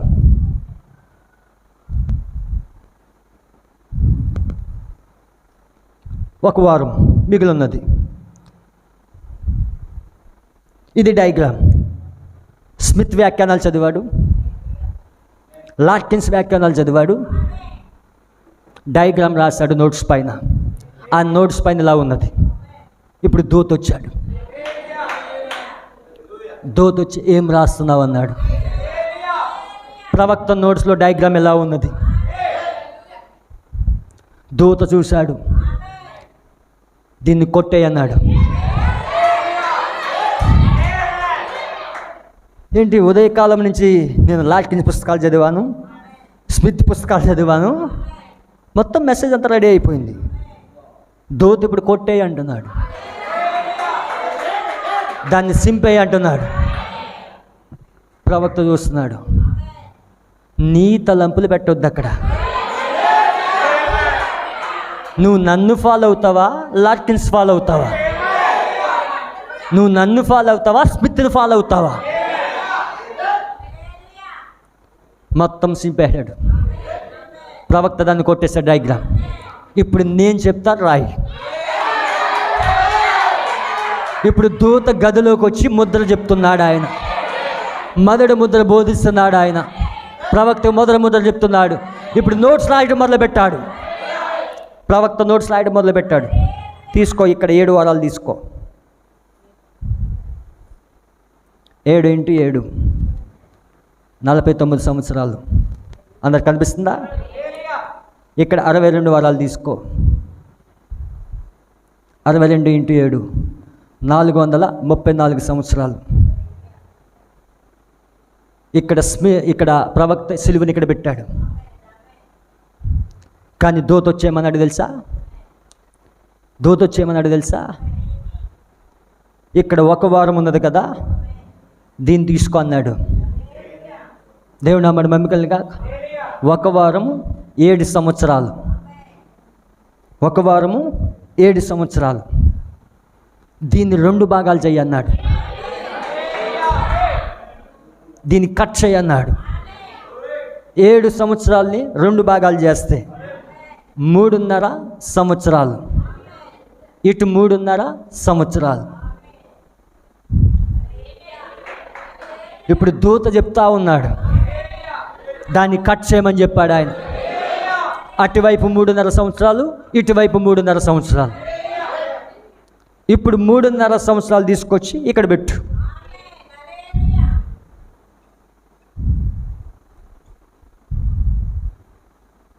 ఇది 3.5 సంవత్సరాలు ఇటువైపు, దాన్ని అక్కడ పెట్టు.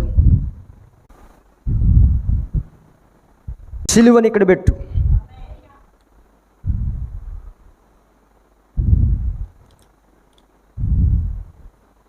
ఇక్కడ పెట్టు సిలువ.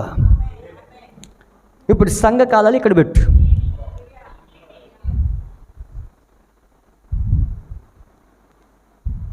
అందరికి అర్థమవుతుందా?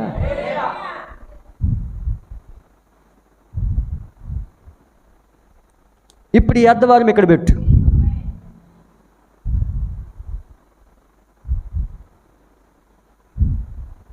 దేవుడు నామమున మహిమ కలుగును కాక. ఇప్పుడు దూత వచ్చి డయాగ్రామ్ మార్చేశాడు. దూత వచ్చిన తర్వాత డయాగ్రామ్ మారిపోయింది. ముందు 7 వారాలు, 7 వారాలు తీసుకున్నాడు ప్రవక్త. తర్వాత 62 వారాలు తీసుకున్నాడు. తర్వాత అర్ధవారం తీసుకున్నాడు. ఇదే 3.5 సంవత్సరాలు. అర్ధవారం ఇది. ఉంటున్నారా? దీని మొత్తం ఎంత అంటే 69.5 వారాలు. ఇప్పుడు లేఖనం దగ్గరికి వద్దాం. దేవుడు నామమున మహిమ కలుగును గాక. మొత్తం కలిపితే ఎంత? 7 + 62 69. ఇది అర్ధవారం. దీన్నే అర్ధవారం అంటాం. దీన్ని మీకు అర్థమయ్యే రీతిలో హాఫ్ వీక్ నోట్ చేసుకోండి. 69.5 వారాలు. అర్థమైందా? అర్ధవారం అంటే 3.5 సంవత్సరాలు. 7ని 2 భాగాలు చేస్తే 3.5 వస్తుంది. అందరికి అర్థమవుతుందా? 7 సంవత్సరాలు 2 భాగాలు చేస్తే 3.5 వస్తుంది. ఇప్పుడు లేఖనం దగ్గరికి వద్దాం. ఇది ఒక పాఠం. ఇది చాలా జాగ్రత్తగా వినండి. లేఖనం దగ్గరికి వద్దాం. దానియేలు గ్రంథము 9వ అధ్యాయం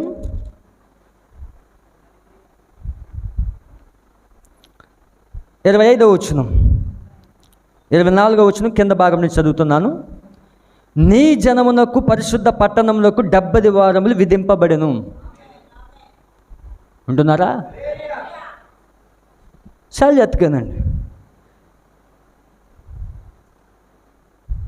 యెరూషలేమును మరలా కట్టించవని వచ్చునని ఆజ్ఞ బయలుదేరిన సమయం మొదలుకొని అభిషక్తుడు అధిపతి వచ్చే వరకు 7 వారములు పట్టినని స్పష్టంగా గ్రహించుము. 62 వారములు తొందరగల సమయములందు పట్టణపు రాజ్యవీధులను కందకములను మరలా కట్టబడును. ఈ 62 వారములు జరిగిన పిమ్మట ఏమీ లేకుండా అభిషక్తుడు నిర్మూలం చేయబడును. ఇక్కడ తెలుగులో ట్రాన్స్లేషన్ చాలా తప్పు ఉన్నది. మన తెలుగు బైబిల్లో చాలా తప్పులు ఉన్నాయి. అయితే ప్రత్యక్షత ద్వారా, దేవుడు చెప్పిన వర్తమానము ద్వారా దేవుడు తన వధువుకి బయలుపరుస్తాడు. హల్లెలూయా. ఈ 26వ వచనాన్ని ఇంగ్లీష్లో చదువుతున్నాను, వినండి. దానియేలు 9th chapter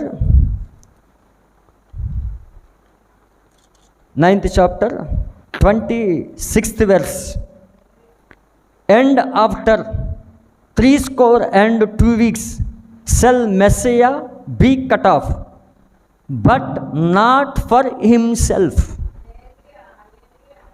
ఆయన నిమిత్తం కాదు, మన నిమిత్తం.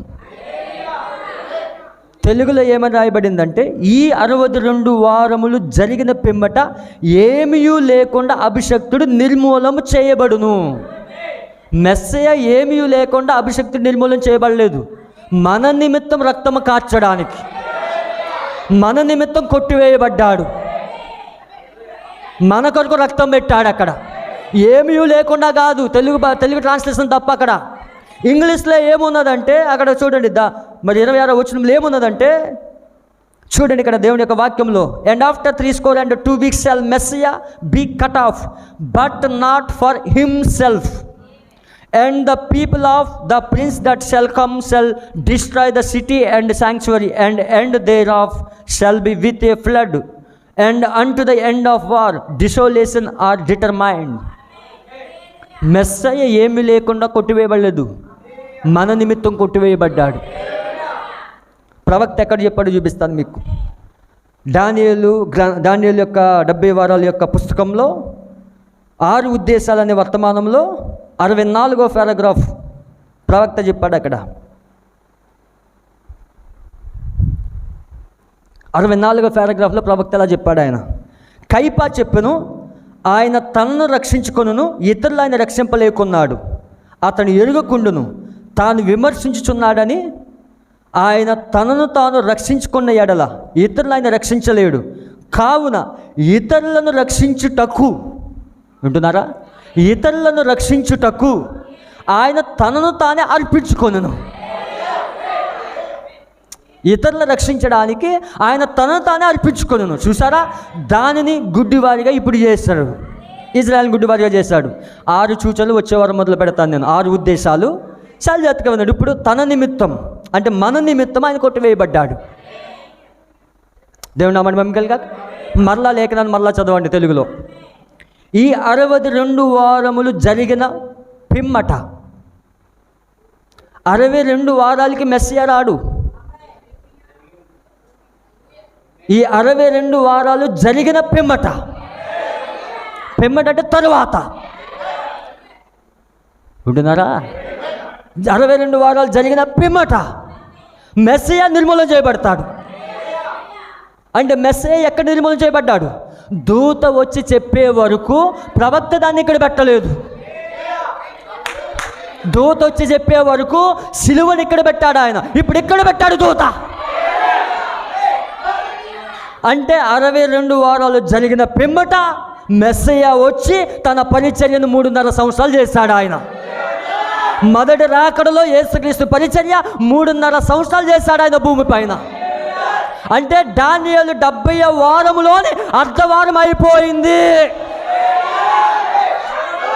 దేవుని నామమున మహిమ కలుగును గాక. దానియేలు 70వ వారంలోని అర్ధవారం అయిపోయింది అక్కడ. అంటే ఇప్పుడు మెస్సియా వచ్చేసరికి, మెస్సియా నిర్మూలన చేయబడే వరకు 69.5 వారాలు అయింది. మెస్సియా నిర్మూలన చేయబడిన తర్వాత, మెస్సియా కొట్టివేయబడిన తర్వాత సువార్త అన్యుల వైపు తిరిగింది. ఇప్పుడు అంటే దేవుడు ఏం చేశాడు? ఇప్పుడు వారములోని ఆ వారాన్ని 2 భాగాలు చేసి అటువైపు అర్ధవారం పెట్టాడు, ఇటువైపు అర్ధవారం పెట్టాడు. శాండ్విచ్ లాగా. ఆ శాండ్విచ్ మధ్యలో ఎవరున్నారు? 7 సంఘకాలాలు ఉన్నాయి. అన్యుల కాలం ఉన్నది. 7 సంఘకాలాలు మనకి ఇవ్వబడ్డాయి. అంటే దానియేలు 70 వారాలు అన్యులు ఉన్నారా? దానియేలు 70 వారాలు అన్యులు ఉన్నారు అక్కడ. మరి దానియేలు 70 వారాలు యూదులకి కదా,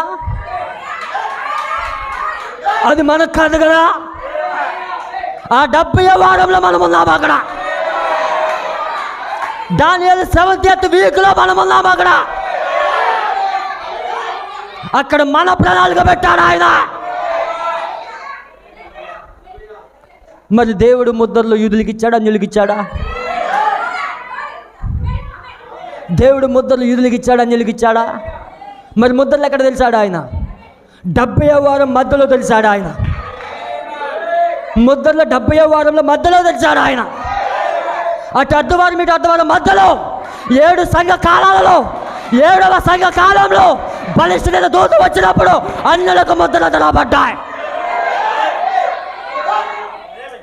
ముద్రలు యూదులకు కాదు, అన్యులకు. బోర్లు యూదులకు, పాత్రలు అవిశ్వాసులకు. దేవుడు నామమున మహిమ కలుగును గాక. అర్థమైందా? ఇది అర్థమైతే మీరు ధన్యులు. నేను ఎంత నెమ్మదిగా బోధించడానికి కారణం అదే. ప్రతి వాళ్ళకి అర్థం కావాలి. ఇక్కడ 3.5 సంవత్సరాలు అంటే అర్ధవారం. అప్పుడు మెస్సయ్య నిర్మూలన చేయబడ్డాడు. ఇది ఎప్పుడు తెరవబడిందంటే 7 ముద్రలు ప్రవక్తకి ఇవ్వబడుతున్నప్పుడు దూతొచ్చి ఈ డయాగ్రామ్ వేశాడు. దూతొచ్చి డయాగ్రామ్ మార్చాడు. ఇప్పుడు దూతొచ్చి డయాగ్రామ్ మార్చాడు. ఇప్పుడు అంటే దానియేలు 70 వారాల యొక్క మర్మం ఎక్కడ దాగున్నది? ఇప్పుడు ముద్రల కింద దాగున్నది. 1961లో దానియేలు 70 వారాలు బోధించినప్పుడు దానియేలు 70 వారాలు పూర్తిగా విప్పబడలేదు. అక్కడ ఆ మర్మం ఎక్కడ దాగున్నదంటే ముద్రలో దాగున్నది. దానియేలు 70 వారాల మర్మము తెలియబడాలంటే ముద్రలు విప్పబడాలి.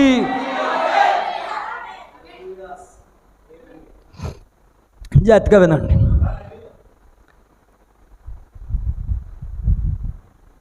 9వ అధ్యాయం 26వ వచనం. ఈ 62 వారములు జరిగిన పిమ్మట ఏమీ లేకుండా అభిషక్తుడు నిర్మూలం చేయబడును. వచ్చినట్టు రాజు యొక్క ప్రజలు పవిత్ర పట్టణమును పరిశుద్ధ ఆలయమును నశింపచేయుదురు. వాని అంతము హఠాత్తుగా వచ్చును. మరియు యుద్ధ కాలంత వరకు నాశనము జరిగిన నిర్ణయింపబడును. అతడు ఒక వారమునకు అనేకులకు నిబంధన స్థిరపరచును. అర్ధవారములకు బలి నైవేద్యమును నిలిపివేయును. హేయమైనది నిలిచి వరకు నాశనం చేయవాడు వచ్చును. నాశనము చేయవానికి రావాలని నిర్ణయించిన నాశనం ముగించే వరకు ఇలాగూ జరుగును. దేవుని నామానికి మహిమ కలుగును గాక. 70 వారాల యొక్క ప్రణాళిక ఇక్కడ తెరవబడతా ఉన్నది. చాలా ఎత్తుకుందండి. ప్రభువైన యేసు ముద్రలు బోధించాడు. ఎక్కడ బోధించాడు ఆయన? మత్తయి 24వ అధ్యాయంలో ప్రభువైన యేసుక్రీస్తు వారు 7 ముద్రలు బోధించారు. ఆయన హల్లెలూయా. ఆయన 7 ముద్రలు బోధిస్తున్నప్పుడు మత్తయి 24వ అధ్యాయంలో వాక్య రూపంలో 7 ముద్రలు బోధించాడు. ఆయన బోధించాడా లేదా? ఎవరికి బోధించాడు? ఆయన శిష్యులకు బోధించాడు.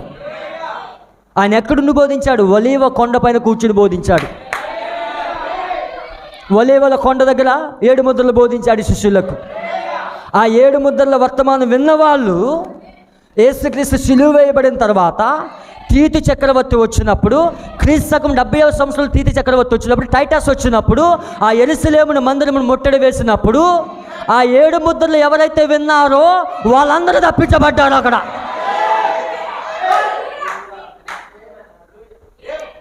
7 ముద్రలు యేసు బోధిస్తున్నప్పుడు ఆయన ఎక్కడికి వెళ్ళాడంటే దానియేలు 9th చాప్టర్కి వెళ్ళాడు. దానియేలు 9th చాప్టర్కి వెళ్ళాడు. ఆయన వెళ్ళాడా లేదా? మత్తయి 24వ అధ్యాయము, దేవుడు మీ కన్నులు తెరిచిన గాక. మత్తయి 24వ అధ్యాయము 15వ వచనం. కాబట్టి ప్రవక్త అయిన దానియేలు ద్వారా, అందరు తీసారా? కాబట్టి ప్రవక్త అయిన దానియేలు ద్వారా చెప్పబడిన నాశనకరమైన హేయ వస్తువు పరిశుద్ధ స్థలమందు నిలిచడం మీరు చూడగానే చదువువాడు గ్రహించునుగాక. నాశనకరమైన హేయ వస్తువు దానియేలు ద్వారా చెప్పబడిన నాశనకరమైన హేయ వస్తువు. యేసు ఎక్కడికి వెళ్ళాడు? ఆయన దానియేలు 9వ అధ్యాయంకి వెళ్ళాడు. ముద్రలు బోధిస్తూ దానియేలు 9వ అధ్యాయానికి సంబంధం ఏంటి? ప్రవక్త మొదటి ముద్ర బోధిస్తున్నప్పుడు దానియేలు 70 వారాలు ఎందుకు బోధించాడు? ఆయన క్యాచ్ సార్. యేసు ఇక్కడ ముద్రలు బోధిస్తున్నప్పుడు దానియేలు 9వ అధ్యాయం బోధించాడు. ఆయన మన ప్రవక్త ముద్రలు బోధిస్తున్నప్పుడు దానియేలు 9వ అధ్యాయం బోధించాడు. ఆయన దేవుడు నామమున మహిమ కలుగును గాక. నిజంగా దేవుడు మీ ఆత్మీయ నేతలు తెలిస్తే నువ్వు దేవుడిని స్తుతించకుండా ఉండలేవు. మొదటి ముద్రలో దానియేలు 70 వారాల కోసం ఎందుకు బోధించాడు? ఆయన యేసు బోధించాడు ఇక్కడ. హల్లెలూయా. లేఖనం ఎప్పుడు లేఖనంతో కలుస్తుంది. లేఖనం ఎప్పుడు లేఖనానికి వ్యతిరేకించదు. అందుకే మన ప్రవక్త మొదటి ముద్రలో దానియేలు 70 వారాలు బోధించాడు. హల్లెలూయా. చాలా జాగ్రత్తగా వినండి, నేను ముగిస్తాను. ఎక్కువ చెప్తున్నా మీ తలపై నుంచి వెళ్ళిపోతుంది. స్లోగా తీసుకెళ్తున్నాను, ఎందుకంటే దేవుని యొక్క వాక్యం మీ మనసులో నాటుకోవాలి. ఇది ఒక్కసారి వింటే అర్థమైపోతుంది. ఇంటికి వెళ్ళి ధ్యానించండి, లేఖనం టు లేఖనం చదవండి, ప్రవక్త వర్తమానం చదవండి. నేను ప్రసంగిస్తే మీకు అర్థమవుదు. పరిశుద్ధాత్మ మీకు సహాయం ఉండాలి, పరిశుద్ధాత్మ మీకు బోధించాలి, అంతరంగ బోధకుడిగా ఆయన ఉండాలి. ఆయన నీకు బోధించినప్పుడే స్పష్టంగా పిక్చర్ అనేది అర్థమవుతుంది. ఎందుకు దానియేలు 70 వారాలు మనం వినాలంటే, దానియేలు 70 వారాలలోనే నీ ఎత్తబాటు ఉన్నది. దానియేలు 70 వారాలు నీ ఎత్తబాటు ఉన్నది. అందుకే ఈ సబ్జెక్ట్ అంత ఇంపార్టెంట్. ఇది నీ ఎత్తబాటు తెలుసుకోవాలంటే దానియేలు 70 వారాల కోసం తెలుసుకోవాలి. అది యూదులు కాదు, మనకది. యూదుల యొక్క ప్రణాళికలోనే మన ప్రణాళిక దాచిపెట్టాడు దేవుడు. చూడండి, మొదటి ముద్రకి వెళ్తాను నేను. అందరు రెడీగా ఉన్నారా? మీరు సిద్ధంగా ఉంటే నేను ముందు తీసుకెళ్తా. హల్లెలూయా. సమస్య అంతా ఎక్కడ వచ్చిందంటే, 7 దూతలు వచ్చిన తర్వాత సమస్య స్టార్ట్ అయింది. ప్రవక్త దగ్గరికి దూత వచ్చినప్పుడు సమస్య స్టార్ట్ అయింది. ఈ డయాగ్రామ్ ఎప్పుడు మార్చబడిందంటే దూత వచ్చినప్పుడు. అందుకే ప్రవక్త ఏమన్నాడంటే, బూర్ల పండుగ వర్తమానంలో 7 దూతలు ఎప్పుడైతే నేను కలుసుకున్నానో ఈ పరిశుద్ధ గ్రంథం నూతన గ్రంథం అయిపోయింది అన్నాడు. ఆ 7 దూతలు ఎప్పుడైతే నేను కలుసుకున్నానో నా పరిశుద్ధ గ్రంథం నూతన గ్రంథం అయిపోయింది అన్నాడు. పరిశుద్ధ గ్రంథం నూతనం అయిపోయినప్పుడు కొత్త బైబిల్ తెచ్చుకోలేదా ఆయన? అవే లేఖనాలు ఇప్పుడు విప్పబడతా ఉన్నాయి, వాక్యం తరాబడతా ఉన్నది. దేవుని నామమున మహిమ కలుగును గాక. హల్లెలూయా. ఇప్పుడు దూత వచ్చిన తర్వాత డయాగ్రామ్ మారిపోయింది. ఇక్కడ చాలా జాగ్రత్తగా వినండి. మీకు 7 ముద్రల్లో ప్రవక్త అర్ధవారం కోసం ఎక్కడెక్కడ బోధించాడో మీకు చూపిస్తాను. అందరు రెడీగా ఉన్నారా?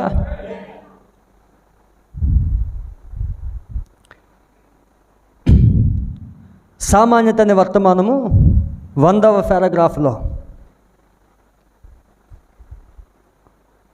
తీసారా? సామాన్యత అనే వర్తమానం 100వ పారాగ్రాఫ్లో దేవుని ప్రవక్త ఇలా చెప్తా ఉన్నాడు. చాలా జాగ్రత్తగా వినండి. మరియు నేను సంఘకాలములు బోధించటం ముగించుటకు ముందు దాని వెంటనే దానియేలు 70 వారాలు గూర్చి ప్రసంగించి తిని. సంఘకాలాలు బోధించిన తర్వాత దానియేలు 70 వారాలు బోధించాడు ప్రవక్త. ఎందుకనగా దానితో ఇది ముడివేయబడి ఉన్నది. ఎక్కడ చెప్తున్నాడు? ముద్రల్లో చెప్తున్నాడు. మరి నేను చెప్పి ఉన్నాను, నేను 7 ముద్రల గురించి ప్రసంగింప తొడిగిన ఎడల ముద్రలతో ముడివేయబడుటకు నేను దానియేలు 70 వారాలు ప్రసంగించి ముగించవలెను. అంటే దానియేలు 70 వారాలు తెరవబడాలంటే ముందు దానియేలు 70 వారాలు బోధించాలి. అప్పుడు ముద్రలు బోధించినప్పుడు అది తెరవబడుతుంది. అది ప్రవక్త చెప్పిన వాక్యం ఇది, లేఖనం వ్యాఖ్యానం ఇది. హల్లెలూయా. ఇంకా ఒక్కటి మాత్రం మిగులున్నది. మరి 7 ముద్రలతో ముద్రించబడిన గ్రంథములోని 5వ అధ్యాయం మరి రాత్రి దాన్ని తీసుకుందామని చెప్తున్నాడు.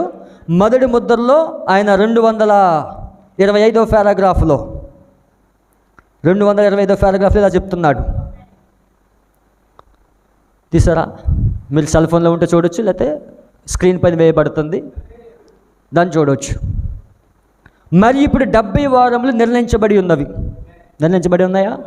యూదులకది. దానియేలు చెప్పినట్లు ఆ మెస్సియా వచ్చి మరియు వారం యొక్క మధ్యలో కొట్టివేయబడును అనున్నది ఖచ్చితంగా ఉన్నది. మరియు యేసు 3.5 సంవత్సరాలు ప్రవచించెను. మెస్సియా 3.5 సంవత్సరాలు ప్రవచించాడు. ఇప్పుడు దానియేలు యొక్క ఆ 3.5 సంవత్సరాల మధ్యలో ఆయన కొట్టివేయబడును. అయితే ఇప్పుడు చివరి భాగము శ్రమల కాలము. చాలా జాగ్రత్తగా వినండి.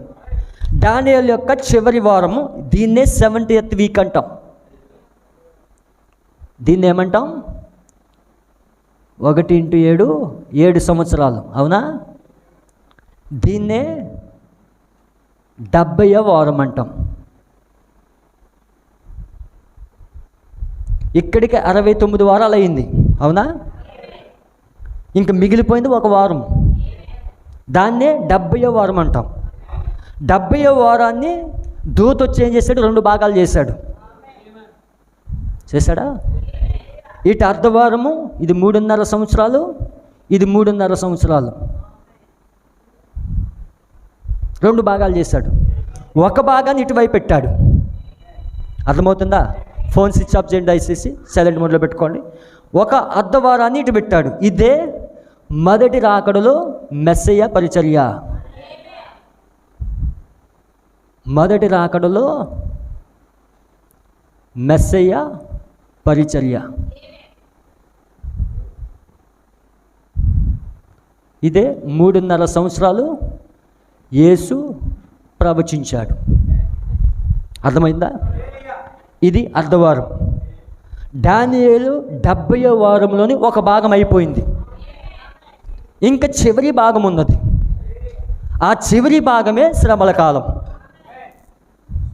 ఇదే శ్రమల కాలం. శ్రమల కాలం ఎన్ని సంవత్సరాలు? 3.5 సంవత్సరాలు. సంఘ శాఖలు చెప్తున్నట్టు 7 సంవత్సరాలు కాదు. సంఘ శాఖలు ఇప్పటికీ శ్రమల కాలం 7 సంవత్సరాలని బోధిస్తూ ఉన్నారు.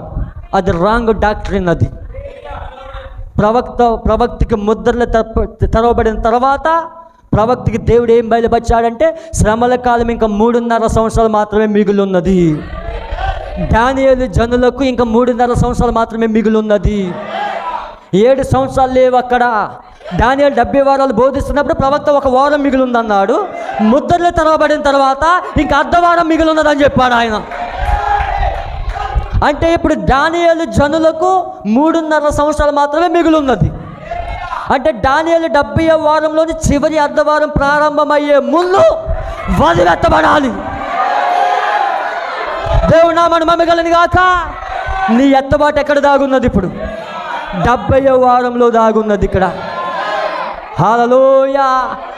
దేవుడు ఇక్కడ నీ ఎత్తబాటు దాచుంచాడు ఆయన. అంటే దానియేలు యొక్క జనులకు చివరి అర్ధవారం ప్రారంభమయ్యే ముందు ఎత్తబడాలి వధువు. ఇక్కడ వధువు ఎత్తబడిన తర్వాత దానియేలు జనులకు చివరి అర్ధవారం ప్రారంభమవుతుంది అక్కడ. దేవుడు నామమున మహిమ కలుగును గాక. ప్రణాళిక ఎంత స్పష్టంగా దేవుడు తెలుస్తున్నాడో చూడండి. అంటే నీ ఎత్తబాటు ఎక్కడ దాగున్నది? 70వ వారంలో దాగున్నది. నువ్వు వధువు భూమిపైన ఎత్తబడినప్పుడే దేవుడు యూదుల వైపు తిరుగుతాడు. దేవుడు యూదుల వైపు తిరగాలంటే ఇక్కడ నీ ఎత్తబాటుతో సంబంధం ఉన్నది. నీ ఎత్తబాటుతో సంబంధం ఉన్నది. అందుకే ఆయన 1963లో ఏం తీసుకొచ్చాడు? ఆర్భాట వర్తమానం తీసుకొచ్చాడు. ప్రధాన దూత శబ్దం తీసుకొచ్చాడు ఆయన. ఇప్పుడు దేవుడి బూర, కడబూర, అది మధ్యాకాశంలో కానీ వచ్చినప్పుడు వధువు సజీవంగా ఎత్తబడినప్పుడు దానియేలు జనులకు చివరి అర్ధవారం ప్రారంభమవుతుంది. దేవుడు నామమున మహిమ కలుగును గాక. అందరికి అర్థమైందా? చాలా జాగ్రత్తగా వినండి. అయితే ఇప్పుడు చివరి భాగము శ్రమల కాలం. డినామినేషన్ ప్రీచింగ్, మన ప్రీచింగ్ తేడా అర్థమైందా? వాళ్ళు 7 సంవత్సరాలు శ్రమల కాలం అని బోధిస్తారు. శ్రమల్లో ఉండి ఎత్తబాటుతామని చెప్తారు. నిజంగా వాళ్ళు శ్రమల్లోకి వెళ్తారు, వాళ్ళే చెప్తున్నారు. మనం శ్రమలకు ముందే ఎత్తబడతామని మనం చెప్తున్నాం. వాళ్ళు చెప్పింది వాళ్ళకి అన్వయిస్తాడు దేవుడు. హల్లెలూయా. వాళ్ళు నమ్ముతుంది అదే, కానీ మనం నమ్ముతుంది ఒక కనుబాంబు కూడా భూమి పైన పడకుండా, హల్లెలూయా, శ్రమలు భూమి పైన తాకకుండా వధువు భూమి పైన తీసుకొని పోబోతుంది. మన ప్రవక్త అలా బోధించాడు దాన్ని. మన ప్రవక్త బోధించింది అబ్సల్యూట్లీ కరెక్ట్. అది అదే అంతిమం, ఇంకా అదే తుది. అది ఇప్పుడు చివరి భాగం శ్రమల కాలం. అక్కడ అన్యజనులు సంఘం ఉండును. ఇది చాలా గొప్పగా ఉన్నది. ఇప్పుడు దీన్ని తప్పిపోవద్దు. వధువు పెండ్లి కుమారునితో వెళ్ళిపోవును. వధువు పెండ్లి కుమారునితో వెళ్ళిపోవును. పిమ్మట 1000 ఏళ్ల పరిపాలన దుష్టుల ధూళిపై నడుచుదురు. వధువు ఎప్పుడైతే ఎత్తబడిందో శ్రమల కాలం ప్రారంభమవుతుంది. 3.5 సంవత్సరాలు ప్రారంభమవుతుంది. ఆ 3.5 సంవత్సరాలు అయిన తర్వాత 1000 ఏళ్ల పరిపాలన.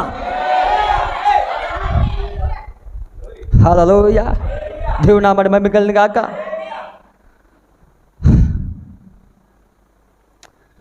వింటారా? దేవుడు నామడి మహిమ కలుగును గాక. ఇంకొక లేఖనం చూద్దాం మనం. ప్రవక్త చెప్పిన కొటేషన్, మొదటి ముద్ర 333వ పారాగ్రాఫ్. 333వ పారాగ్రాఫ్.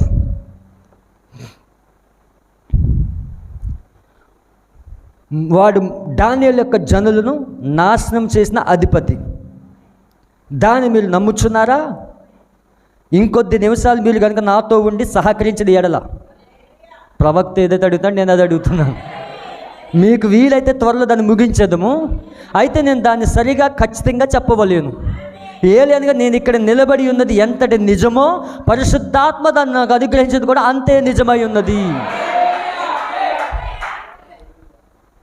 నేను దానియేలు 9వ అధ్యాయం చదవగోరుచున్నాను. దానియేలు 9వ అధ్యాయం మరియు దానియేలు 9వ అధ్యాయం 26, 27 వచనాలు చదవాలని ఉన్నాను. మరి దాన్ని గమనించండి. దానియేలు జనులను నాశనం చేయువాడు ఎత్తడేనని అతడు ఏమి చేయబోచున్నాడో గమనించండి. ఇక్కడ 2 రాజులు ఉన్నారు, 2 అధిపతులు ఉన్నారు. ఒక అధిపతి మెస్సయ్య, ఒక అధిపతి పోపు. దీని మీద కూడా నేను బోధిస్తాను. చాలా జాగ్రత్తగా వినండి. ప్రతిదీ కూడా ఒక అంశం ఇది. చాలా జాగ్రత్తగా 336వ పారాగ్రాఫ్. జనులైన మిమ్మల్ని ఒక సంగతి అడగోరుచున్నాను. ఆయన తన పరిచర్య 3.5 సంవత్సరాలు చేసి క్రీస్తు భూమి మీద నుండి తీసివేయబడిన పిమ్మట ఆలయమును ఏది నాశనం చేసినో దాన్ని ఎవరు నిర్మూలించని? రోమ్. నిశ్చయముగా కాన్స్టాంటైన్ లేక నన్ను మన్నించండి, రోము సైన్యాధిపతిగా తీతు అతని అధిపతి నిర్మూలన చేసును. ఇప్పుడు గమనించండి, ఈ వ్యక్తి నేరుగా కిందకు వచ్చుట గమనించండి. దేవుని ప్రవక్త తను చెప్పుకుంటూ వస్తూ 359వ పారాగ్రాఫ్లో ఇలా చెప్తున్నాడు ఆయన. 359వ పారాగ్రాఫ్. దానియేలు ఇక్కడ చెప్పినట్లుగా దానియేలు యొక్క చివరి 3.5 సంవత్సరపు మధ్యలో అతడు ధనమంతయు తన స్వాధీనంలోకి తీసుకొనినప్పుడు, అప్పుడు అతడు యూదులతో చేసుకున్న నిబంధన కొట్టివేసి దానిని మీరును. మరియు అటు పిమ్మట సహోదరుడా అతను ఏమి చేయను? అతని చేతిలో ప్రపంచ వ్యాపారము వాణిజ్యము ఉండెను. చాలా జాగ్రత్తగా వినండి. ఎవరి చేతిలో? పోపు చేతిలో. వింటున్నారా? చాలా జాగ్రత్తగా వినండి. ఎవరి చేతిలో ఉంటుంది? అది పోపు చేతిలో ఉంటుంది. ఇప్పుడు ప్రపంచం అంతా ఎవరి చేతిలో ఉన్నది? పోపు చేతిలో ఉన్నది. దానియేలు ఆ యొక్క దర్శనంలో చెప్పినట్లుగా 4 రాజ్యాలు ప్రపంచాన్ని ఏలాయి లేదా?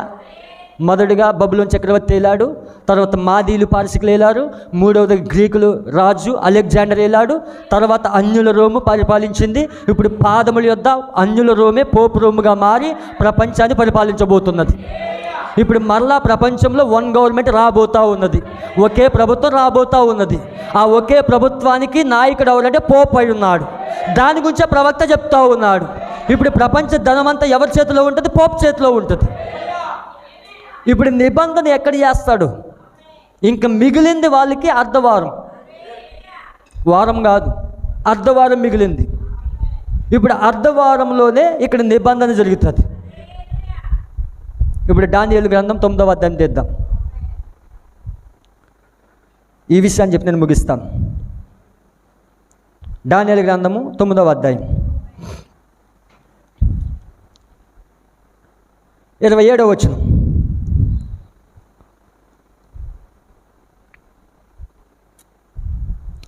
అతడు 1 వారమునకు అనేకులకు నిబంధన స్థిరపరచును, అర్ధవారమునకు బలి నైవేద్యమును నిలిపివేయును.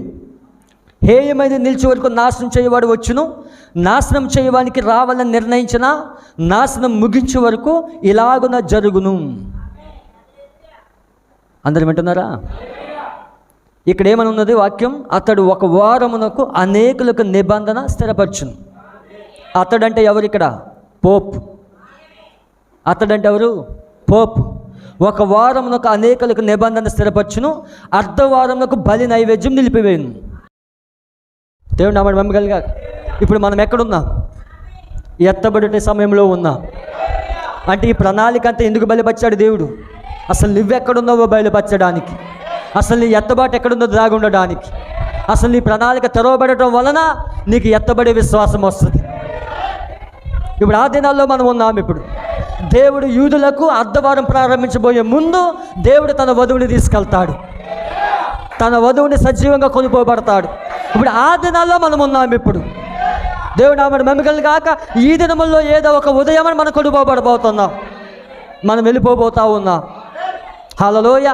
ప్రపంచంలో జరుగుతున్న సంఘటనలన్నీ దాని వైపు చూపిస్తూ ఉన్నాయి. ప్రపంచమంతా ప్రతి మతం ఏకమైంది, ఉంటున్నారా?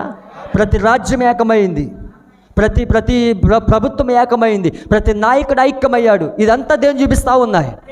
ఒకే ప్రభుత్వం రావడానికి, ప్రపంచాన్ని పరిపాలించడానికి పోప్ ఆల్రెడీ సిద్ధపడి ఉన్నాడు. కానీ ప్రపంచమంతా ఒక ప్రభుత్వం తీసుకురావడానికి సిద్ధపడితే నువ్వు ఎత్తబాటులో వెళ్ళడానికి క్రీస్తుతో ఐక్యమవుతా ఉన్నావు. ఇప్పుడు నువ్వు ఎవరితో ఐక్యమవుతున్నావు? క్రీస్తుతో ఐక్యమవుతా ఉన్నావు.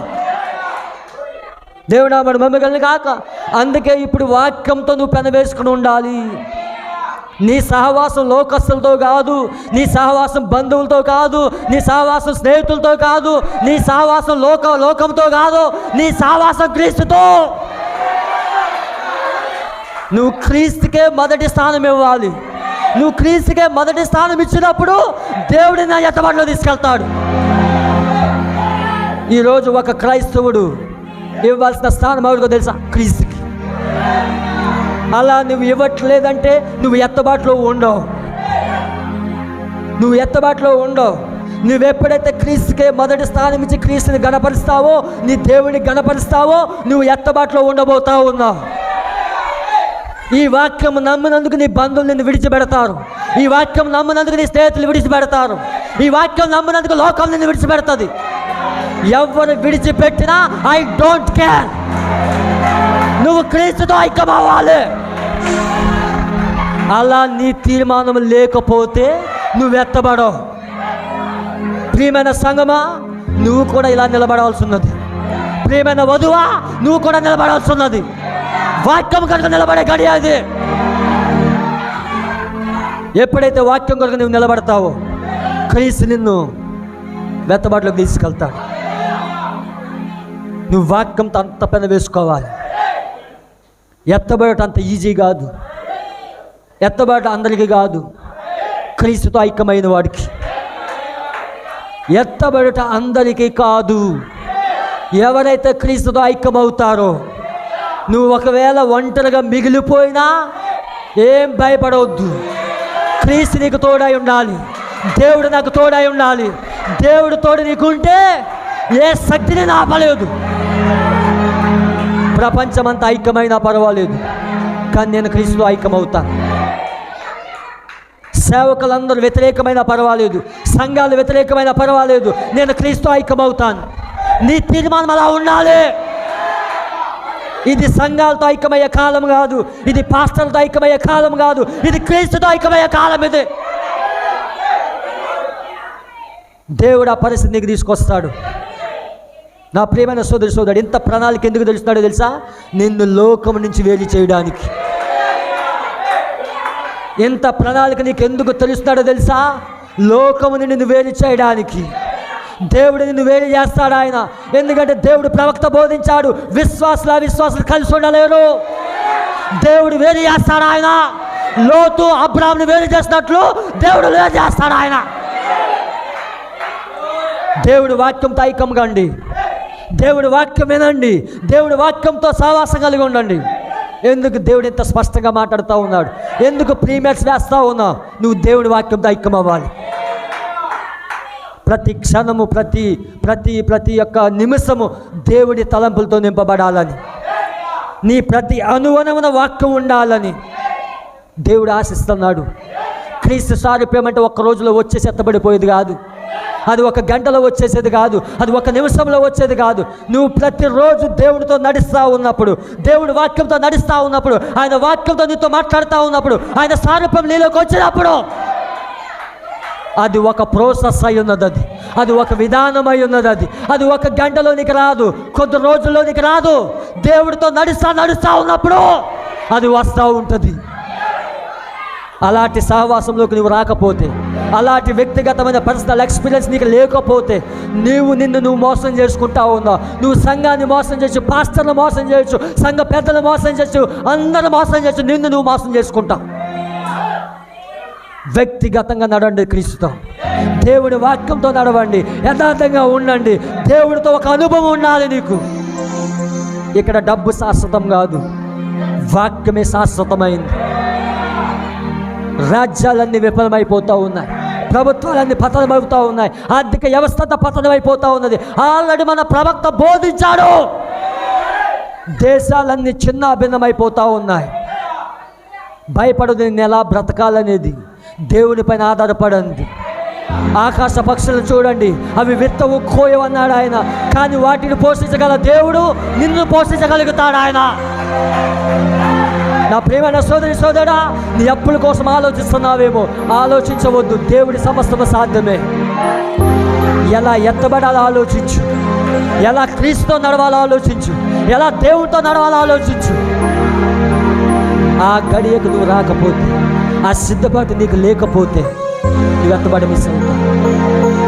ఇంత వాక్యం తెలుసుకుని ఎత్తబడి మిస్ అవుతే నీ జీవితంలో ఏం సాధించినట్టు, నీ జీవితంలో ఏం పోగొట్టుకుంటావు నీకు తెలుసా?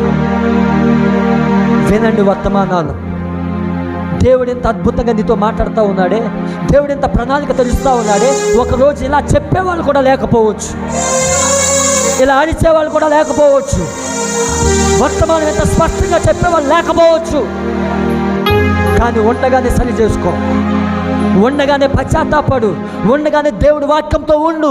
దేవుడి వాక్యం అర్థమవకపోయినా దాన్ని స్వీకరించు. మీరు అనుకోవచ్చు మర్మాలు ఎందుకు బోధిస్తున్నానని. అసలు మర్మమే లేకపోతే నీవు ఎత్తబాటు లేదు, మర్మమే లేకపోతే నీకు ఎత్తబాటు లేదు. ఇది ఎత్తబడే సమయం. ఇది 7 ముద్రలు తెలియకుండా, దానియేలు వివరాలు తెలియకుండా, సంఘకాలాలు తెలియకుండా, దేవుడి ప్రణాళిక తెలియకుండా, పాత్రలు తెలియకుండా, బోర్లు తెలియకుండా ఎలా ఎత్తబడగలను? చాలామంది అనొచ్చు, ఎప్పుడు మార్కు మర్మాలే చెప్తాడు, వ్యక్తిగత జీవితాన్ని కూడా ఖండిస్తాను నేను. నా వర్తమానంలో వ్యక్తిగత జీవితం ఖండిస్తాను నేను, మర్మములతో పాటు వ్యక్తిగత జీవితం ఖండిస్తూ ఉంటాను నేను. దేవుడు నామాడు మమ్మగలని గాక. ఎందుకంటే ఈ కాలపు వర్తమానమే మర్మమై ఉన్నది. ఈ కాలపు పరిచర్య మర్మముల పరిచర్య. 7వ దూత వచ్చిందే మర్మములు విప్పడాకొచ్చాడు ఆయన. నా ప్రియమైన సోదరి సోదరుడా, నీకు ప్రణాళిక తెలియకుండా ఎత్తబడలేవు. నేనేం బోధిస్తానో నాకు తెలుసు, నేను దేనిపైన నిలబడ్డానో నాకు తెలుసు. దేవుడు నామాడు మమ్మగలని గాక. ఈ సంఘంలో 10 మంది ఉన్న 10 మందికి బోధిస్తాను నేను, ఒక్కడే ఉన్న ఒక్కడికే బోధిస్తాను నేను. నేను సేవకు వచ్చింది ఆ తీర్మానంతో వచ్చాను. జనాలను పోగు చేయడానికి రాలేదు నేను, గుంపుని సమకూర్చడానికి రాలేదు నేను, వర్తమానం ప్రకటించడానికి వచ్చాను. దేవుడి ప్రవక్త కాలపు వర్తమానం ఎంత స్పష్టంగా బోధించాడో దాన్ని మరి వివరించడానికి వచ్చాను నేను. ప్రవక్త ఏదైతే చెప్పాడో దాన్ని చెప్పడానికి వచ్చాను. నేను చెప్పింది ప్రతిదీ ప్రవక్త చెప్పింది.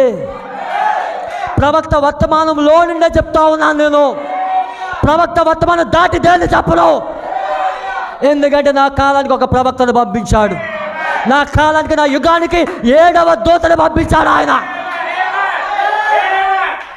ఈ చాట్లు తయారు చేస్తున్నది నా టాలెంట్ చూపించుకోవడానికి కాదు, దేవుని వాక్యం ప్రతి సామాన్యుడికి అర్థమయ్యేటట్లుగా బోధించడానికి ఈ ప్రయాసంతా కూడా.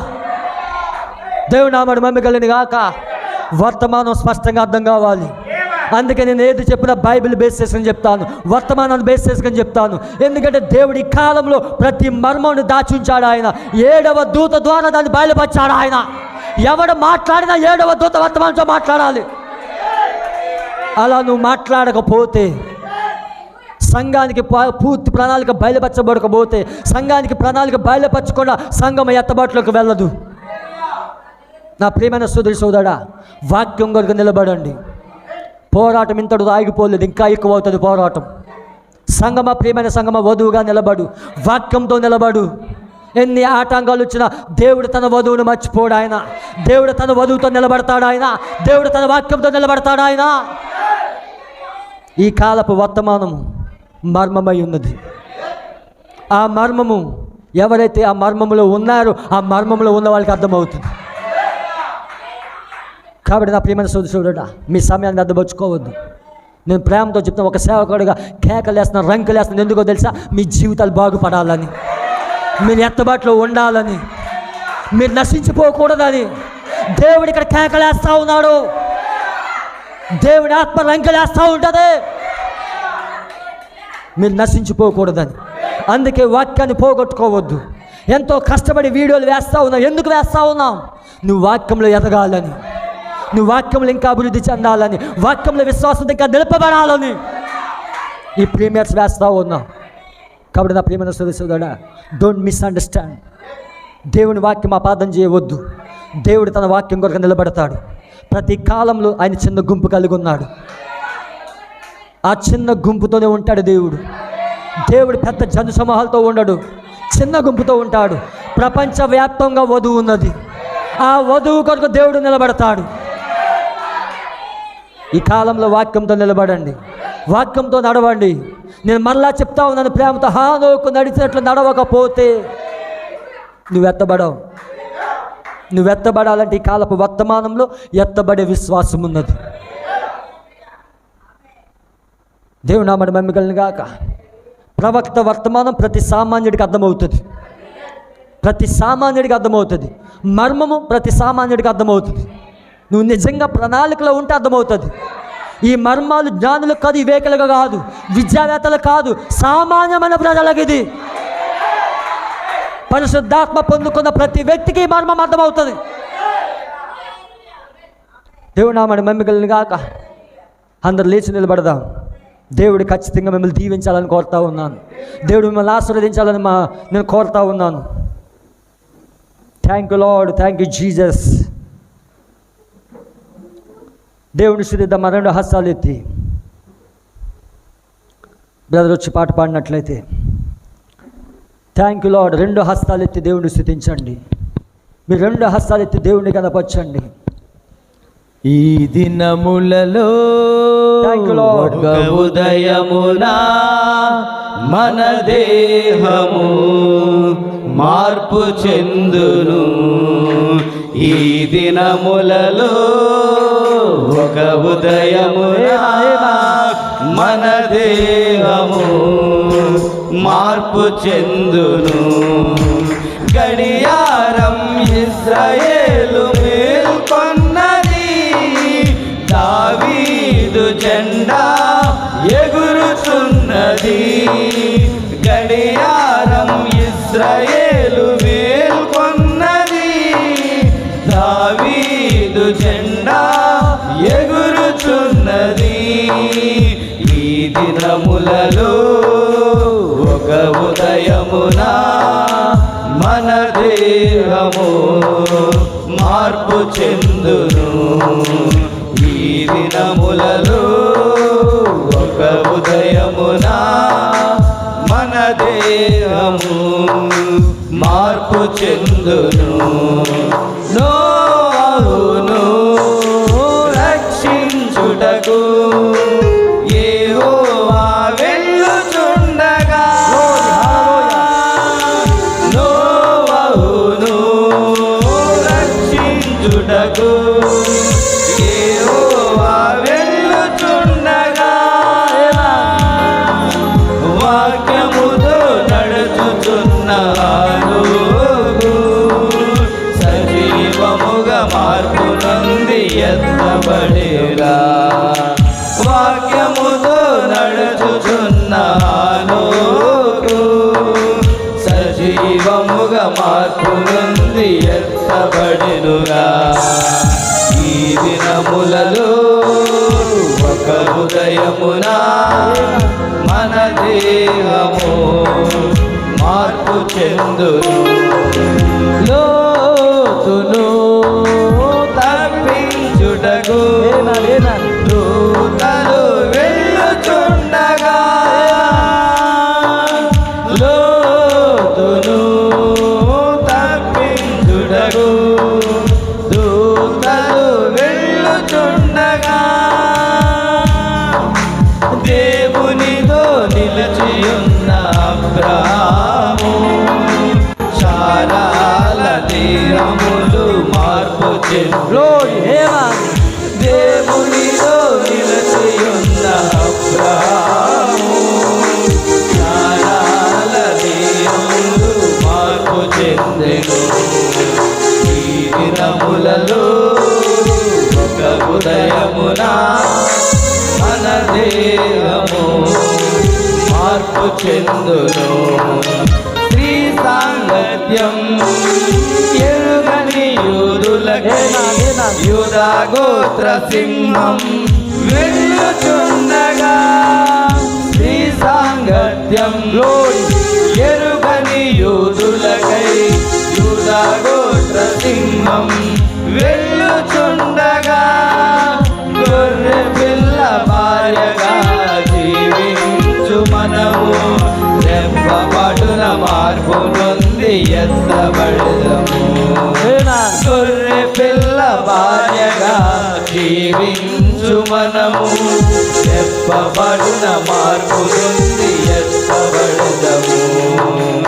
ఈ దినములలో ఒక ఉదయమున మన దేహము మార్పు చెందును.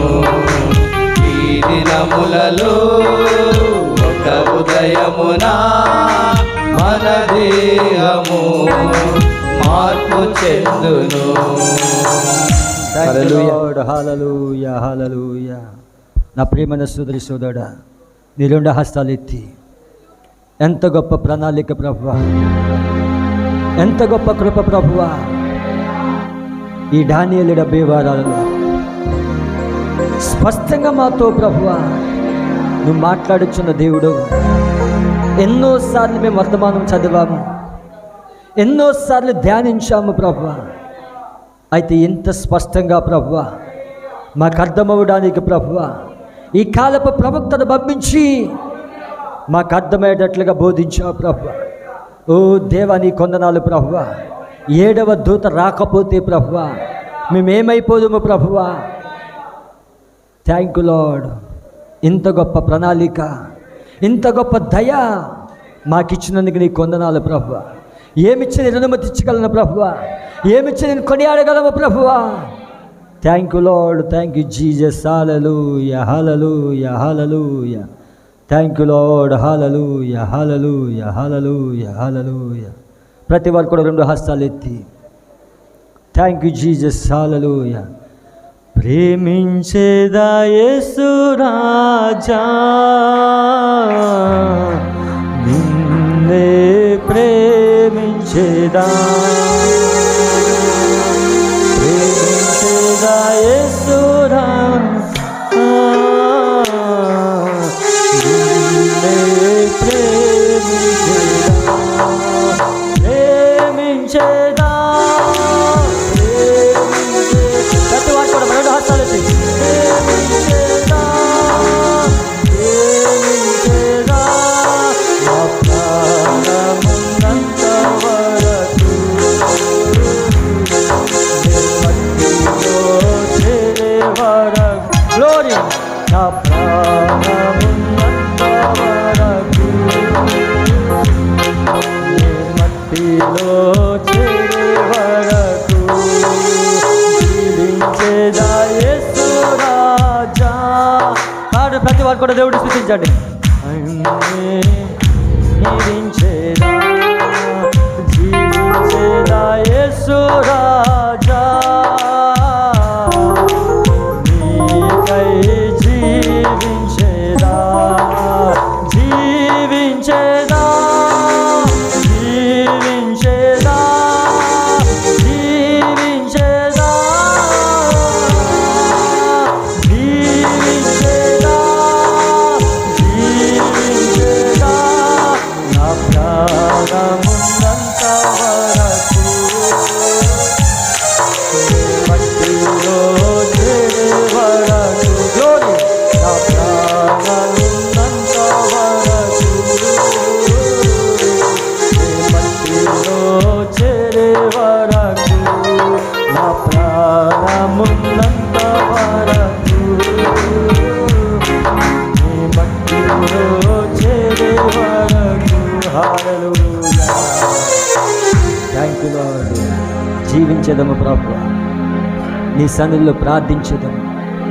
మా ప్రాణమున్నంత వరకు, మేము మట్టిలో చేరే వరకు నీ కోసమే జీవించాను. తీర్మానించుకోండి నా ప్రియమైన సోదరుడా, ఇది నీ సమయాన్ని వ్యర్థపరుచుకునే కాలము కాదు. నువ్వు యుద్ధ రంగంలో ఉన్నావు, ఎత్తబడే గడిలో ఉన్నావు. దేవుడు ఇంత వాక్యం నీకు బయలుపరుస్తున్నాడు. ఎందుకైనా తన మనసులో రహస్యాలు బయట పెడుతున్నాడు. నువ్వు ఎత్తబడాలని, నీ శరీరం మార్పు కోరికే ఈ లేఖనాలు నీకు తెలుస్తున్నాడు. ఆయనతో వ్యక్తిగతమైన సహవాసం, ఆయనతో పర్సనల్ ఎక్స్పీరియన్స్ అనేది నీకు లేకుండా నువ్వు ఆ ఎత్తబాట్లోకి వెళ్ళలేదు. ఒక సేవకుడిగా నిన్ను ప్రేమిస్తున్నాను, ఒక సేవకుడిగా నిన్ను హెచ్చరిస్తున్నాను. ఇక్కడ నిలబడింది నేను కాదు, దేవుని ఆత్మ లంకలేస్తా ఉన్నది, దేవుని ఆత్మ హెచ్చరిస్తా ఉన్నది. అందుకే ఆయన కృపా కృప అని అరుచుకుంటూ వచ్చాడు. ఆయన ఇది కృపా వర్తమానం, ఇది దీన్ని త్రోసివేస్తే నీకు శ్రమలు తప్ప ఏమీ లేవు. ఆ శ్రమల్లోకి వెళ్ళకుండా కాపాడే వర్తమానం, నిన్ను తప్పించే వర్తమానం, 7వ దూత వర్తమానం, ఈ చివరి కాలపు వర్తమానం. తప్పిపోవద్దు నా ప్రియమైన సోదరుడా. నిన్ను ఆయన ప్రేమిస్తున్నాడు కాబట్టి హెచ్చరిస్తున్నాడు. నేను ప్రేమించు వారిని గద్దిస్తాను, శిక్షిస్తానన్నాడు ఆయన. ఈ గాయాలు ఎందుకు చేస్తానో తెలుసా? నిన్ను ప్రేమిస్తున్నాడు కాబట్టి. తప్పిపోవద్దని కృపను, పోగొట్టుకోవద్దని కృపను. ఆయన రక్తాన్ని ఆశ్రయించు, ఆయన వర్తమానం కిందకు వచ్చి ఆరాధించు. Don't miss this grace. ఈ కృపను పోగొట్టుకోవద్దు. ప్రార్థించుకున్నాం. పరిశుద్ధుడా, మహోన్నతుడా, సర్వాధికారి, సర్వశక్తిమంతుడా, నీకు వందనాలు ప్రభువా. ఈ ఉదయము ప్రభువా అద్భుతంగా మాతో మాట్లాడినందుకు నిన్ను స్తుతిస్తున్నాము ప్రభువా. ఎంతో స్పష్టంగా నీ ప్రణాళిక తెలుస్తున్నందుకు నీకు వందనాలు ప్రభువా. సంఘాన్ని దీవించు నాయనా, ఆశీర్వదించు దేవా. ఇంకా ఎవరైనా అర్థం కాని వాళ్ళు ఉంటే వారికి నీ పరిశుద్ధాత్మ ద్వారా అర్థమైనట్లుగా సాయం చేయండి. వాళ్ళు ఉన్న అంతరంగ బోధకుడు ఈ లేఖనాలు తెలిసిన గాక. ఒక మనిషి మాకు లేఖనాలు తెరవలేడు ప్రభువా. ఇక్కడ అద్భుతమైన ప్రసంగం నేను చేయవచ్చు, కానీ ఆ ప్రసంగం ద్వారా వాళ్ళ కన్నులు తెరవబడవు నీ పరిశుద్ధాత్మ ఉంటే తప్ప. అటువంటి పరిశుద్ధాత్మను కుమ్మరించు ప్రభువా. ప్రతి వ్యక్తికి ప్రభువా అంతరంగ బోధకుడిగా నీవే ఉండి వారికి లేఖనాలు బయలుపరచు దేవా. మళ్ళా ఈ వాక్యాన్ని ధ్యానిస్తున్నప్పుడు ఇంకా స్పష్టంగా అర్థమైనట్లుగా సాయం చేయ ప్రభువా. ఇది మా జ్ఞానము కాదు, ఇది మా యొక్క సామర్థ్యము కాదు, కేవలం నీ కృప ఉన్నది, కేవలం నీ దయ ఉన్నది దేవ. ఇంత గొప్ప మర్మాలు మాతో మాట్లాడుతున్నప్పుడు ఇది మేము అతిశయించడానికి కాదు, మేమేదో గర్వించడానికి కాదు ప్రభువా. ఇంకా దీనత్వంలోకి మమ్మల్ని నడిపించు, ఇంకా దీనులుగా మారే కృపణ దయచేయండి. Thank you lord. అలా చేస్తున్నందుకు నీకు వందనాలు. Thank you Jesus. ప్రతి కుటుంబాన్ని దీవించు, రోగుల్ని స్వస్థపరచు. ఇంకా ఎవరైతే వాక్యాన్ని పోగొట్టుకుంటున్నారో వారి పట్ల కనికరము చూపించు ప్రభువా. వారి పట్ల నీ దయ చూపించు. ప్రతి బిడ్డను దీవించి ఆశీర్వదించు. సమస్త మహిమగంత ప్రభావాలు పొందమని ప్రభువైన యేసుక్రీస్తు నామములో అడుగుచున్నాను. ఆమేన్, ఆమేన్. మన ప్రభువైన యేసుక్రీస్తు కృప, ఆయన సమాధానము ప్రతి బిడ్డకి తోడైండి అన్నిత్య రాజ్యాన్ని నడిపించును గాక. ఆమేన్, ఆమేన్, ఆమేన్. దేవుడు మిమ్మల్ని దీవించును గాక, దేవుడు మిమ్మల్ని ఆశీర్వదించును గాక. God bless you.